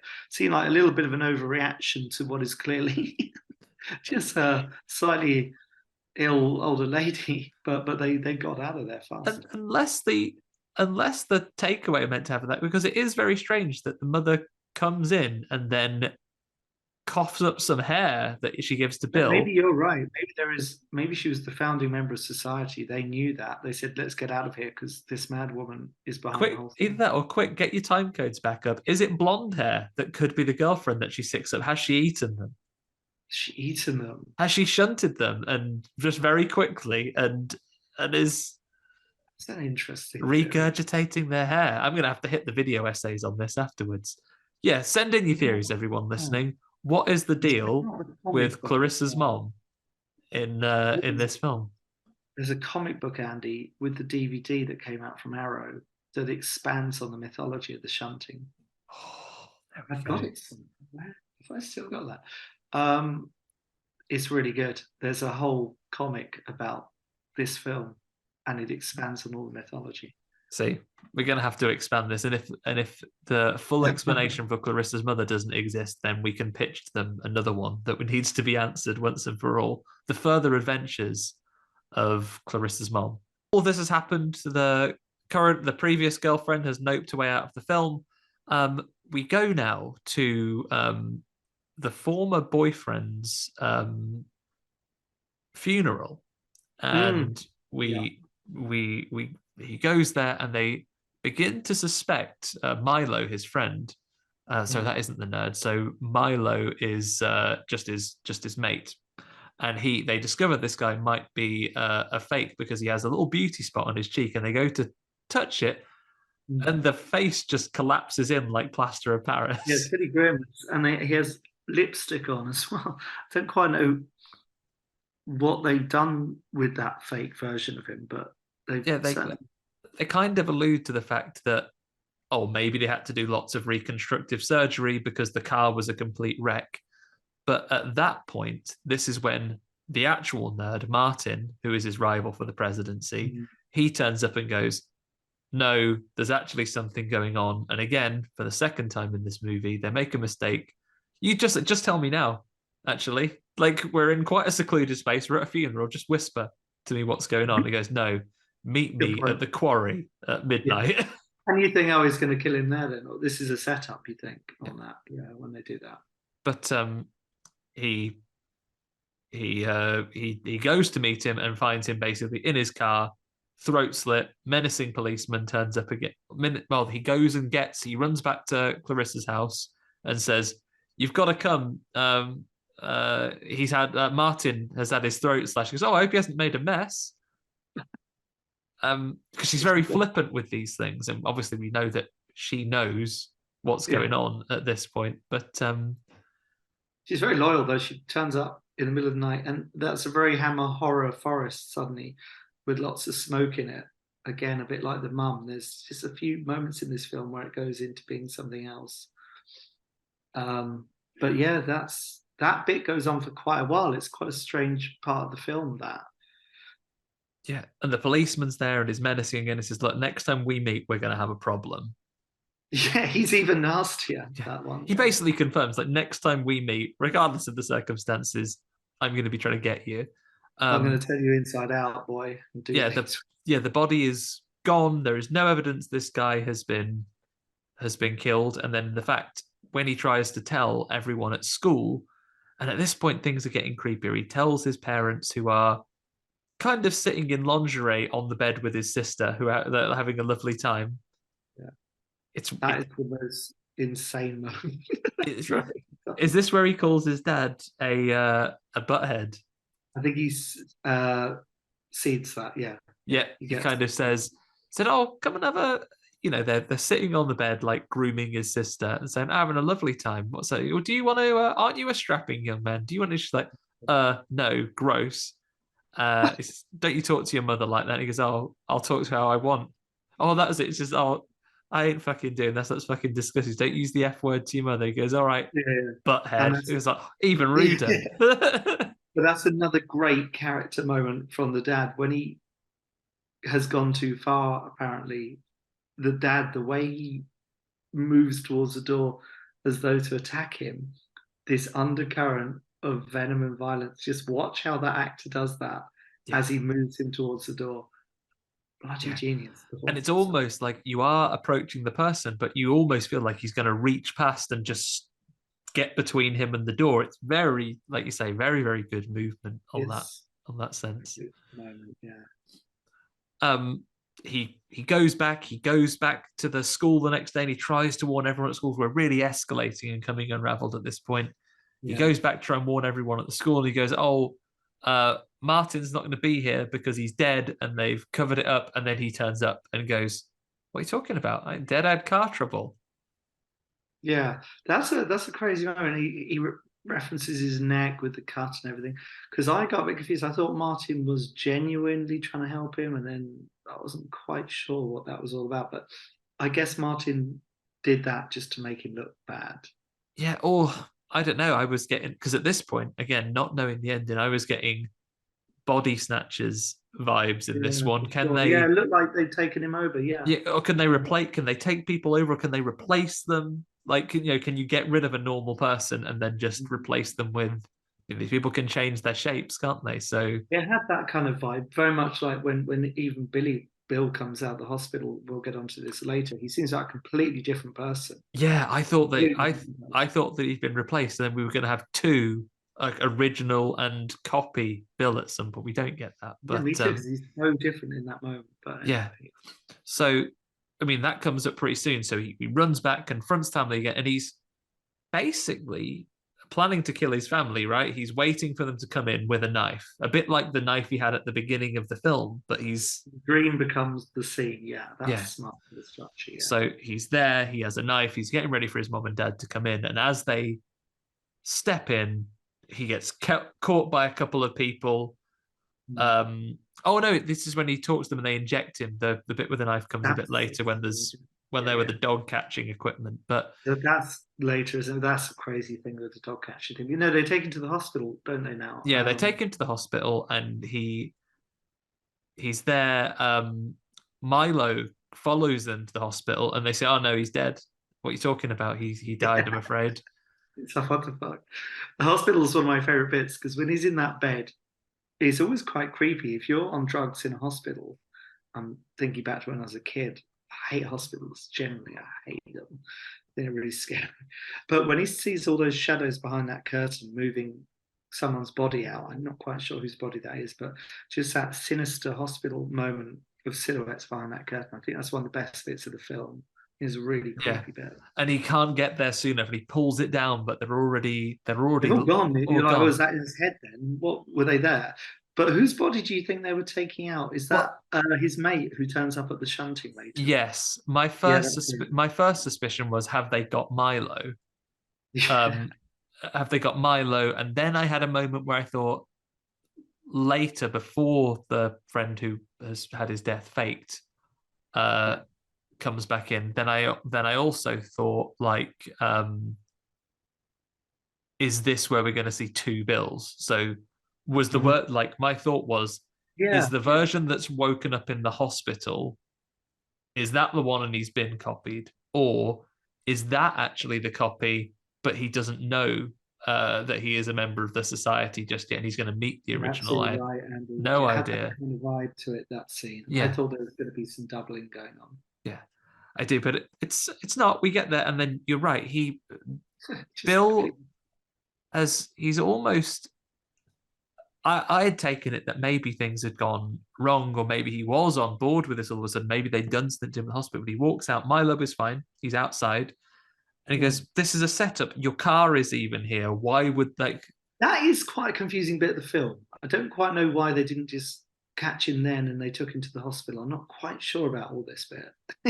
Is it because they need to wait for everyone to come round and get everything ready? Got to put dips out? To take him to a whole hospital and they got an ambulance really fast and all this stuff. Wouldn't they just drug him in the cabinet, get everyone round, wake him up? But no, I mean, it's a cool moment, but it is a bit... I guess it's like Society and the coming out party when we heard the tape recording earlier. You're supposed to have dinner first, so maybe they're having the formal bit of the dinner. Right. Yeah. You don't want someone shouting upstairs, ruining the atmos while you're trying to have a lovely dinner. Chuck him in hospital for a minute. Yeah, get him in hospital for a bit so he can come back. Why does his car go there then? Why has his car been taken? Well, this is why Milo kind of tries to point it out to him, saying, "This is a setup. They have left your car here."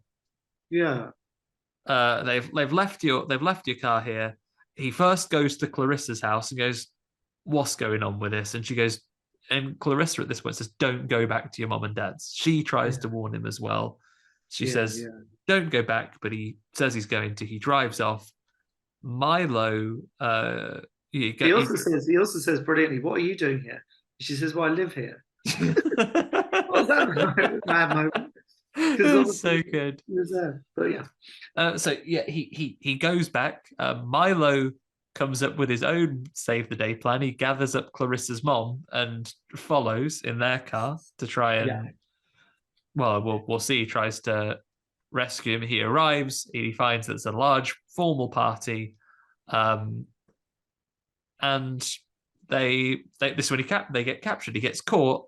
Literally like a stray dog. Big final act. This is the movie that everyone's waiting for, isn't it? You get caught with, what is that giant dog collar thing? Yeah, it's basically like a noose that you would use to capture a stray dangerous dog, right? So it's a hard, so it's basically like a stiff pole, that you can use to capture a dog round its neck, and then that means because the pole is hard, you can hold that dog or whatever animal at a certain distance away. It cannot get close and get you. Yeah. So that's a bizarre moment in a horror film when they use that on him. That's really, and it's a wonder actually you don't see it, because it's so dehumanizing his name, because you're so used to seeing it as a method of animal control, right? So it's incredibly effective at showing that they consider him a lesser creature, a lesser being, and they're really taking away his autonomy and his humanity there by pinning him to the floor like he's an animal. And he's screaming, and this is when like everyone's there. Everyone's in on it. The doctor comes to do a big round, does a big round of applause. Says, "Congratulations, everyone! You played your roles absolutely brilliantly, and now I'm here to introduce you to your keynote speaker for this evening. It's the judge." And the judge comes down with his. And what an actor this guy is! Yeah, he is a gruesome piece of work. You just think he could be on a number of politicians, and he's got a cigar chomping vibe about him. There's a bit Giuliani. You can imagine that. Yeah, there's a Giuliani about him. It's obviously American. You could do a fabulous, especially with the society and the class system that we have in this country. This film doesn't need a remake. It's absolutely fine as it is. I would take as an interesting side experiment, I would take a British set follow-on to this film. It feels so British though, doesn't it? Like you said, the boating song, Eton boating song, the fact it did so well in Europe. Yeah. The class stuff, which is normally a British thing, like Fawlty Towers and stuff, doesn't translate so well because Americans aren't so concerned with class all the time. It's more of a UK thing. So I think that's why it maybe didn't do so well in America. Yeah, maybe like I say, this film doesn't require to be remade. It's fabulous as it is. But can you imagine the remake of this? It would be such a letdown. Yeah. I think in the right hands, maybe with the who would do the remake of this and actually nail it? Joe Lynch could give it a go. Yeah, I think Joe Lynch would be a fabulous choice for a remake of this. Human Centipede director could give it a go. Yeah, let me think. Who else does really good? Like body horror. I mean, if you heard Cronenberg, if you heard his son who did Brandon Cronenberg, yeah, a Brandon Cronenberg British set society movie. Yeah, all the Oscars. I think they'd nail it as well. Yeah, I think they should get more recognition than they do. Like their remake of Rabid, really, really, really interesting, and do some good work with the effects stuff in it. Yeah, I haven't seen I know Sight Divergence will come back, but their film On the Edge at Fright Fest, I missed that one, their most recent one, but I bet it's really good. I haven't caught that. I've seen them and quite enjoyed American Mary as well. I didn't think I was going to enjoy it half as much as I did. I love American Mary. Yeah, it's a lot of fun. And really disturbing body horror stuff in that as well. So maybe they are the people for it. Well, let them know. Yeah, they'd be great. So yeah, I mean, we don't want to put off the shunting. So he's been captured. They do a big speech and they basically reveal what's going on. And the ex-boyfriend of his sister from earlier on, he comes up with a pillowcase or like some kind of bag over his head, and it's revealed that it's him. His original death was faked, and they explain there is going to be it's a big event for everyone tonight. Strap in, everybody. It's not one but two shuntings. First, we're going to have this guy. To see what's going to happen to you. What's your mate? This is going to happen to your mate, and then it's going to happen to you. And Bill makes the same.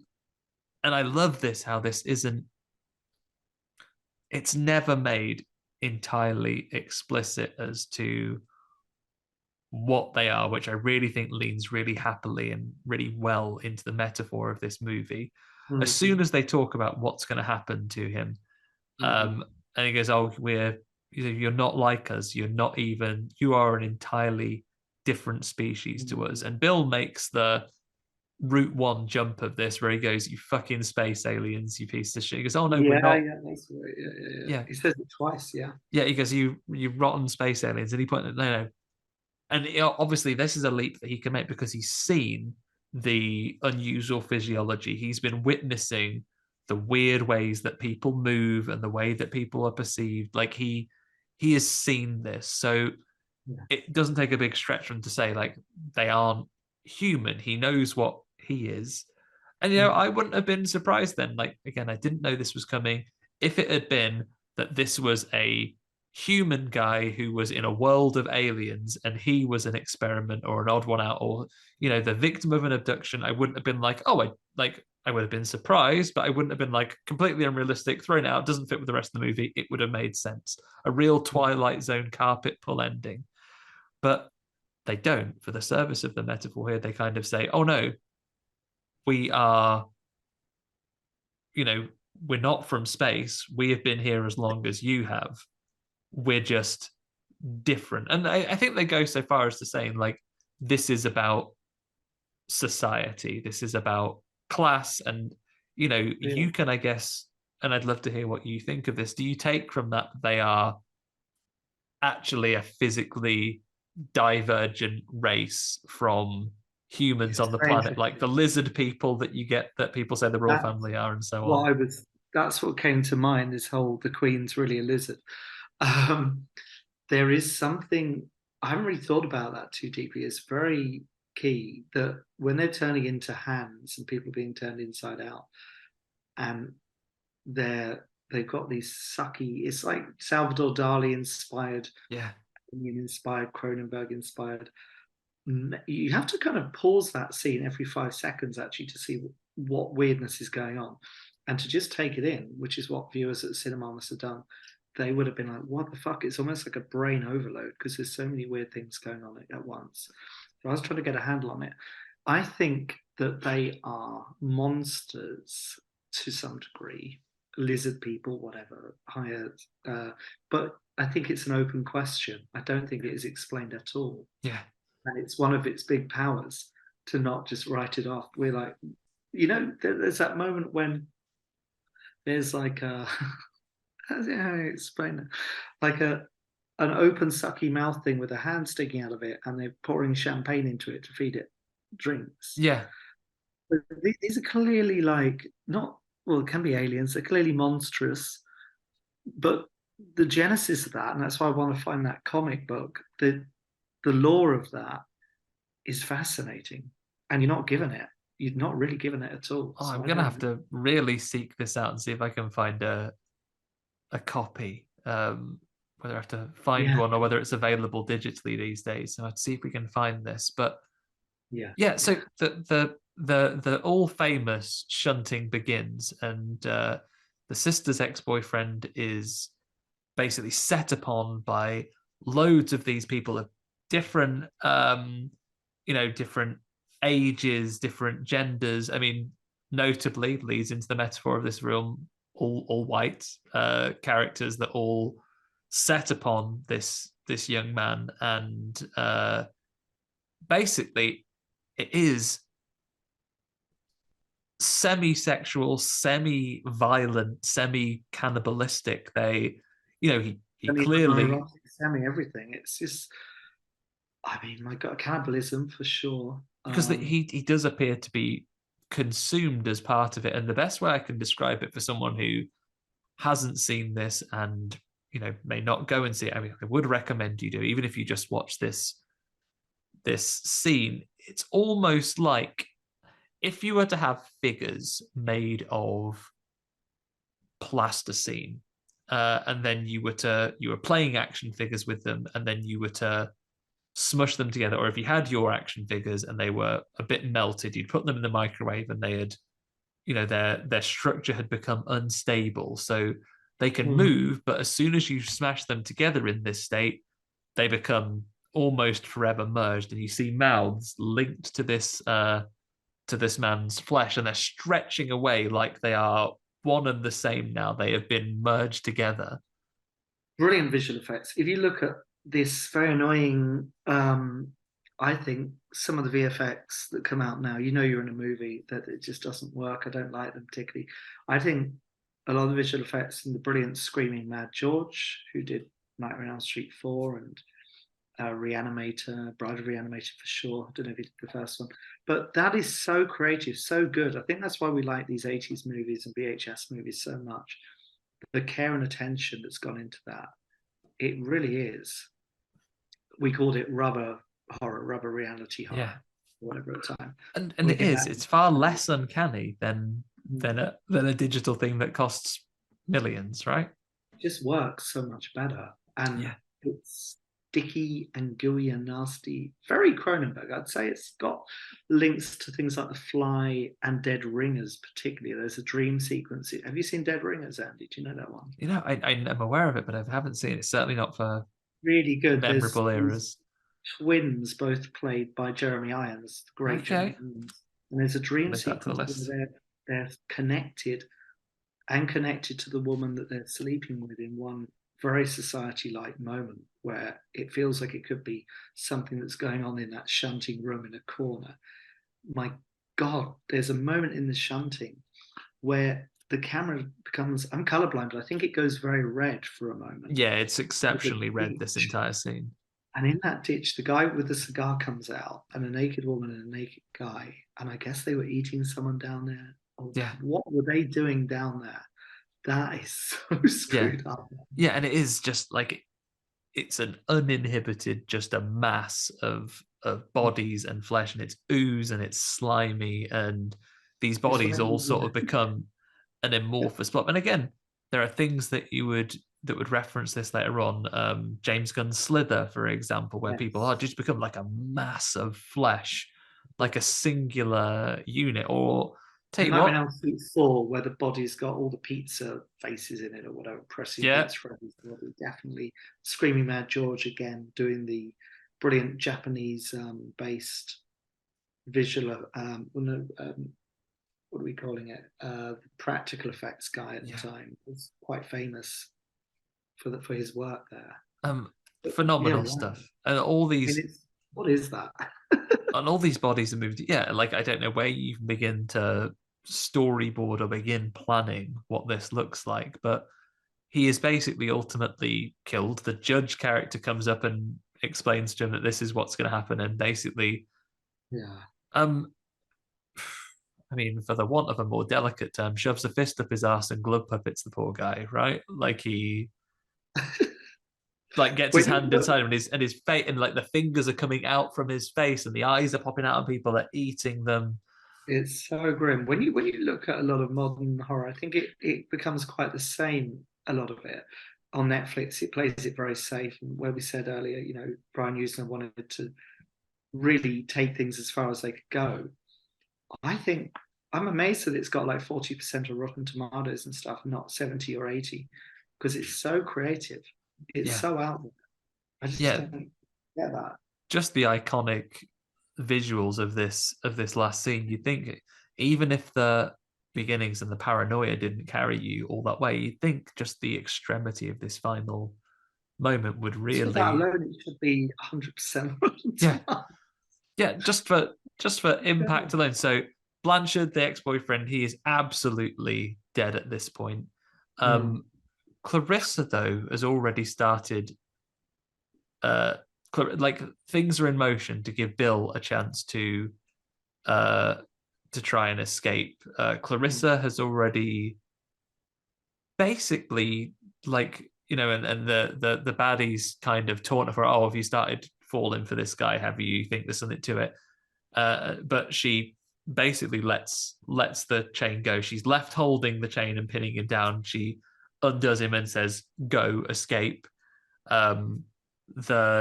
The doctor character, who now has like a slit mouth. He's become like the Joker or something. Yeah, he has like a big sort of Chelsea grin, I guess, like across his face, like his mouth has been split, and he's chasing him through the house. He chases him upstairs, and we find the maddest scene in film history. The parents. Well, the mother is in the bed, and you know, because they snuck off during the orgy to have like some of the creepiest family time ever dedicated to cinema. The mother is sitting in the bed at first like she's entirely normal, so she's from the waist So the But waist down in the her bed. legs are arms, though, aren't they? Yes, So and then she gets out of the bed. It reveals her legs or arms, big like muscular arms. She walks across the yeah. floor, and then from under the dress or the robe that she's wearing, the Yeah. sister's head comes from So what would be the where's crotch that's a mad area. moment? Is she inside her then? I mean, Yeah, where that's bloody mad, isn't it? I mean, again, the creativity in Nightmarescape and Dali of all that is yeah, mad. it's absolutely. I And there's mean, a scary puppet, so they cut to a puppet at one point. There's this one moment when she gets out of the bed, and it's not the mum. They have this weird little puppet thing. I swear, I think I've got that right. Rewatch that moment that really freaks you out before it becomes the actual actress again. yeah, and it is like there's a stop motion, almost That is Harryhausen a esque scary walk, thing. with That the puppet. Yeah, walking along there, and then the sister's face comes out from what would be the nightmares. crotch, and so got neat Oedipal things going on. Again, nice fun little line. Yeah, Um, any fantasies now's the time.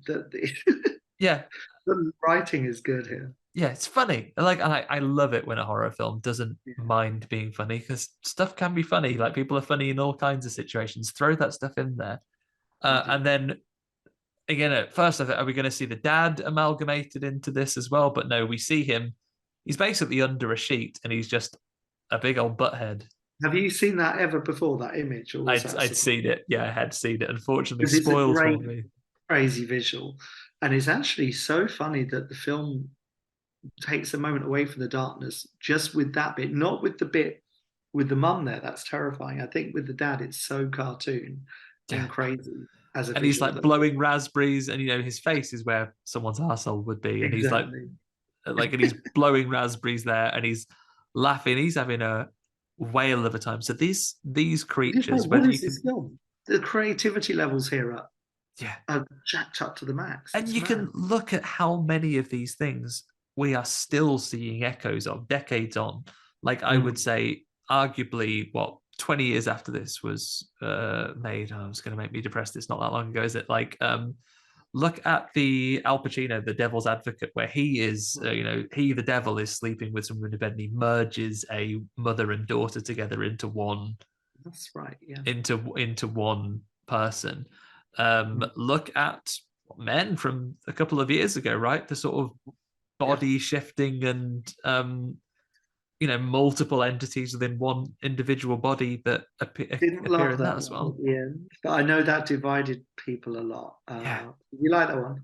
yeah, I I found like it. a lot of the film. I like her. I think she's amazing. I just thought the ending was didn't quite buy that Yeah, one. uncomfortable watch, and physically a grotesque Mm. effect that we can see echoed from this though. So yeah, he basically runs back out of the room, disturbed by what he's seen, is captured by the doctor again, who takes him back downstairs.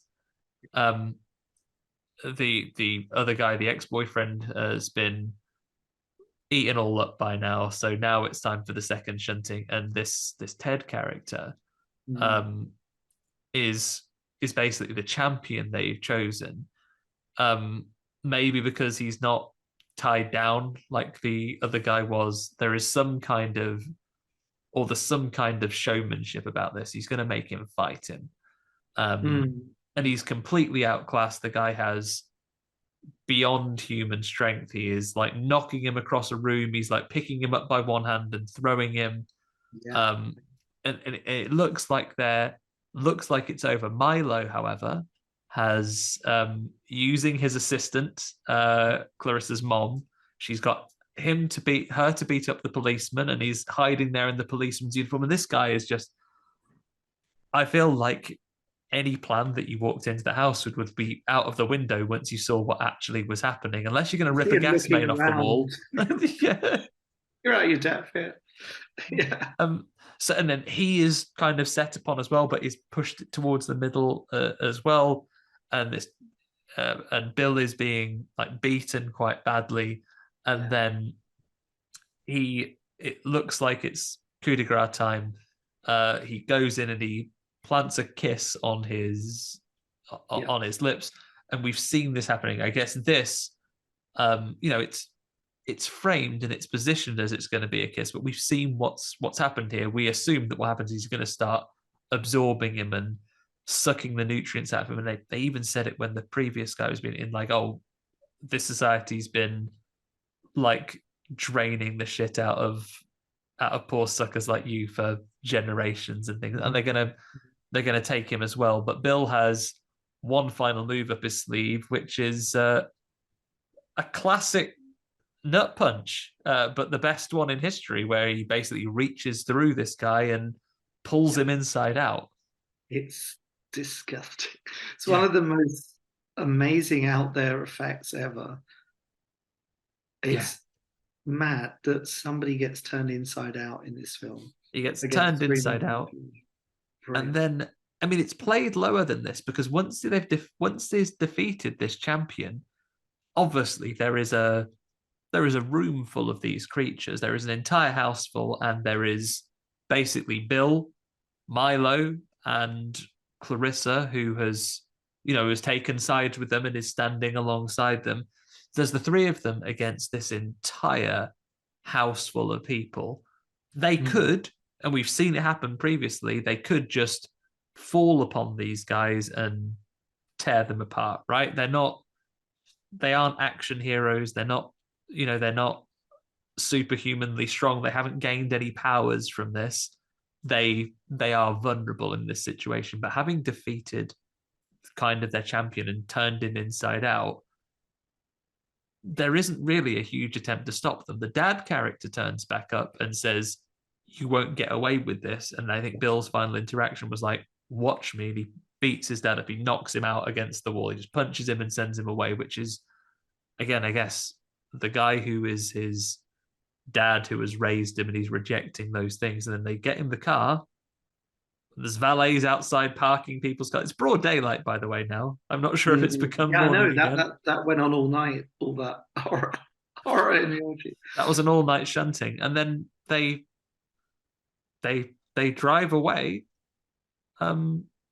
Just a quick side note before we get to the very end. A lot of people, the logic of having brought Bill up for this day every single year, pretending to be his family, is a tricky one. If you look into that enough, it's like, wow, really, it's a lot of hard work for this one guy at this one event to then be, part of this thing in this way. But I think, of course, if we don't mind, we just buy into it. But if you think about the kind of behind the scenes there from day dot, every year when he was 5, 10, 15, how they were acting the whole way to now is all the things they've got through. I guess this is how Christmas tree farmers feel. Spend all this time raising something just for one celebration once it's reached maturity. That's it. You're right. And then they all escape into the sunlight. I love the very ending when we go back. But what happens with them? Do they just drive off somewhere? What do they do? We don't see anything that happens to them. They basically just get into the car. The three of them, Clarissa, Milo, and Bill. They don't take his mom with them, as far as I'm aware. Bless her. But she didn't go inside the shunting. She just beat up the policeman and then was very alarmed that he didn't have hair, but he had a wig. She'll be all right. Yeah, she'll be right. Back onto the trauma set, and they'll say, "Where have you been?" Yeah, quick, your scene's coming up. So yeah, they drive off, and then we go back in there. And earlier we didn't cover this, but the Ted, kind of the champion guy who has now been turned inside out, the judge had said, "Oh, I think there's a position for you in Washington this summer, an internship." And he's like, "Yeah," and we're setting this guy up to be part of the ruling political classes that we experience in actual life. And we end with a little joke. They can see the light of it, at least. Their plans have been ruined, but they're quite philosophical about it. He turns to someone else and says, "Oh, looks like I might have an opening in Washington after all, if you know what I mean." It's a brilliant ending with that, the way he turns with his cigar and says that, because they're all so relaxed. Nothing is going to change. They're not going to get caught. They're going to have this event. I mean, they had to groom him for a long time, so that's gone wrong. But their twice a month fucked up meetup will carry on. Yeah. Whatever they do. And their political reign will continue. So they're always so relaxed in moments of conflict, these characters. Generally speaking. Yeah, for them, their plan hasn't crumbled. It's the same as you or I having a barbecue rained off, but you still end up ordering a pizza. That's fine, isn't it? You're all right. You're a bit disappointed. It wasn't what you planned, but ultimately you're all right. So good. And just that end line, and they cut to black. He's with his cigar. I even like the movement. He just looks and looks back. And then we have that creepy song again, I believe. Yeah. It plays us out in the credits. One of the few examples where, quite often we're all busy, right? We don't sit and necessarily watch all of the credits, but I sat and watched them all the way through with the music. So good. Did your partner see any of this film while you were watching? No, she didn't watch it. She was off There's working. quite one to walk in on. Yeah. Yeah. This is one of those times. So what are you watching? You would just say, porn. Yeah, I mean, that would be less difficult to explain than what I am actually watching. But I think that this movie, I like endings that really just cut off at the right point. I think sometimes you got endings that are fake endings, they just keep going, and oh my god, there's this big third act. And I really like movies where they just kind of end, and you want more. I think you want more from this movie. I think this movie actually should be an hour and a half. It's an hour and 40 minutes. And I think the bit in the middle where the guy's meant to be being dead in his car in the smoky woods could cut 10 minutes off the film. I think that was a bit padded. Yeah. But this is a brilliant film. What do you think? What do you think of this film? Do you love this? Yeah, scoring. My first watch, I feel I need to watch it again. Get more every time. In fairly short order. I need to seek out this comic as well. But phenomenally interesting. I'm a bit like you say as well. I don't need people to Prometheus my mythology for me. I like it. I like not knowing everything about a thing. I think a thing remains more terrifying and more interesting with a commitment to me never knowing every in and out about it. I don't need to understand it. It's weird. It's like Halloween, the original Halloween. We don't really know much about him. In Rob Zombie's one, obviously, it's meant to be a whole thing about the mythology of him. I do think that's why the first one is scarier. Yeah. Because we just don't know why Michael's doing a lot of this stuff. Yeah, I want it to be surreal. And I like being able to come away with different ways you could interpret it. Do you want to say to yourself, these are strange creatures that we share the earth with who are not human and they are parasitic, but also take on very important roles in directing society and deciding what society is? Do you want to just say that, you know what, it's absolutely a metaphor and rich people are awful? Like either of those things are fine. I don't need it to be explained, but my goodness, didn't I have a wonderful time watching it? Ratings wise, Airell, we go with classic olden days school ratings. None of this numbers business. We go old A to F. Pluses and minuses are absolutely fine. You're our guest. What would you rate it? I would give it. I want to give it an A plus. The reason I'm going to give it an A is just the middle padding bit, which I think could be tightened up. I think it should be an hour and a half of the film. So it's clearly an A plus movie, but I'm going to give it an A. Yeah, I am going to, because I've got so much to unpick still. I'm always cautious that I'll be caught up in recency bias for the first time I watch it. But to have seen a film, I wish 1989 was the, roughly 10 years ago that I feel like it should be, the 1990s, 10 years ago. But actually it's significantly older than that. This is a pre-Jurassic Park film if you're in the UK, not the US where it came out afterwards. And for that level of effects, it's funny, it's entertaining, and I think this is one that's going to stick with me for a good long time. So I'm going to go for the thing. It's sticky and it sticks with you. It's grimy, weird thing. Yeah, an A minus from me right off the bat on this first watching. It may well get an upgrade after I've watched it again. And the very fact that, I can certainly look, next time I go watching Prime Minister's Questions, I'll be thinking very differently. Or next time I hear the Eton Boating song on, can you imagine? You make this again, you'd have, if you're in a world where it was impossible to get sued, Boris Johnson as the as the judge coming down the stairs, you'd have like the Prime Minister or some big figure. Yeah. It is just clearly a documentary. Yeah. And speaking of documentaries, I am going to have to go and check out said documentary. So that's very depressing. We were a bit upset by that. So we saw that at Fright Fest, and Mark Commode was doing his intro to The Exorcist, and we were like, oh shit, should we be in there? And that was obviously brilliant. And then Society documentary was not what we expected. Very good, but very depressing. Oh, okay. I mean, the guys that wrote it, the main guy, he was in a very bad place, and this stuff was a version of this stuff was going on for him in LA, in Beverly Hills, or wherever it is. And it was so bleak, and the film is so fun, I think. Yeah. So it kind of jarred a lot. I was like, oh no, I wanted weird stories of, I know, but it's almost more interesting that it wasn't that. But when you watch that, The Dark Side of Society, I think you'll find that it's very bleak, but interesting, of course. Okay. Yeah.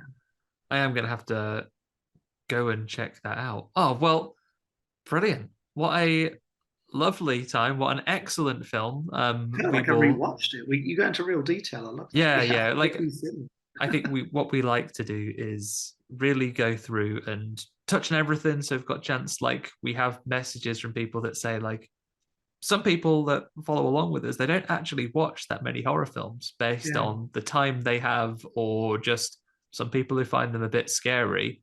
Yeah. They'll go through with us, and if you've either seen it, it's nice to have a nice deep dive. Certainly, it gives Ben less editing work to do because we can just have a chat and we can put it through there as well. So keeps our production schedule down. Before we wrap up, where can people, if they've been so inspired, where is it best to catch up with yourself and all the things that you're working on? Thanks, Andy. I think Black Rabbit Cinema on Instagram is the best place to say hi or follow our work. We've got Midnight Peep Show coming out on Valentine's Day, and in the world of society and all these things, that is a movie about sexual fantasies that go wrong to some degree. That's a crazy little film. I'm very excited about it. What I enjoyed from a previous Fright Fest as well. I'm looking forward to seeing it out in the wild yet again. It's coming out. There's a few other bits, but Black Rabbit Cinema, that's where we are. That's the main place to catch you. Wonderful. Well, do that, everyone. Catch up there. When I was putting in, getting everything ready for this one, I checked out on Letterboxd, and you're one of a limited crowd, Airell. I've seen 100% of the movies you've been responsible for. Seen them all. Yeah, actually. Well, I didn't know you'd seen They're Outside. Caught They're Outside when I worked with Emily a couple of years ago. I think you were good enough to send me a version I could check out as well. Haven't you seen Unloved Ones with Jamie Winston, now called something different? Is coming out soon. So we got some new ones for you, but that's great. Thanks, man. Oh, well, yeah. Please do check it out. And then obviously, I'm sure we will hopefully see you in Glasgow in I want to come. That'll be a really good time. Yeah, get a thing. I saw that Andy was trying to see if he can make it up as well. Hopefully Andy will be there. I think Andy's definitely going to be there. So I'll be down there. You, me and Andy, vodka shots. Come on. That sounds great. Ben's coming up from Bristol. It's not such, this is the opposite from London from me. I live about an hour away, so nice easy trip for me. I can sleep in my own bed. Oh, you lucky devil. Yeah, I'll be looking forward to it. Right, let's wrap things up. So thank you for listening, everybody. If you enjoyed the show, you can become a Patreon over at patreon.com/horror hangout. Thank you to all of our existing Patreons today. Thank you to our good friend Taj Easton for our theme music. Thanks for Acast for hosting the show. Please consider giving us a rating and review. Wherever you get your podcast from. It helps us meet more like-minded people like your good selves. Come over to join us on the Facebook group, Horror Hangout Board of Advisors. Chat to us there. We also have, if it has a name, we probably have one. We have a Discord server where you can come and chat to us directly. We have, Ben does all the work on this one. We still have Twitter for what it's worth. We have Instagram. We have TikTok. We have everything. You will find us at Horror Hangout Podcast. Give it a search. It'll turn up from that one. come and chat to us on there. Ben loves chatting there, and then occasionally he'll tag me in things and I'll turn up and say things too. Thank you so much for listening, everybody. Thank you, Airell, for joining us. Come again soon, anytime. I've had a lovely time. Perhaps one where Ben's well. Start thinking of your next choice. Come and join us again. The Jack Frost trilogy. Yeah. The Jack Frost trilogy. You heard it here first, everyone. It's going to happen one of these days. Thank you, everybody. Bye for now. Bye.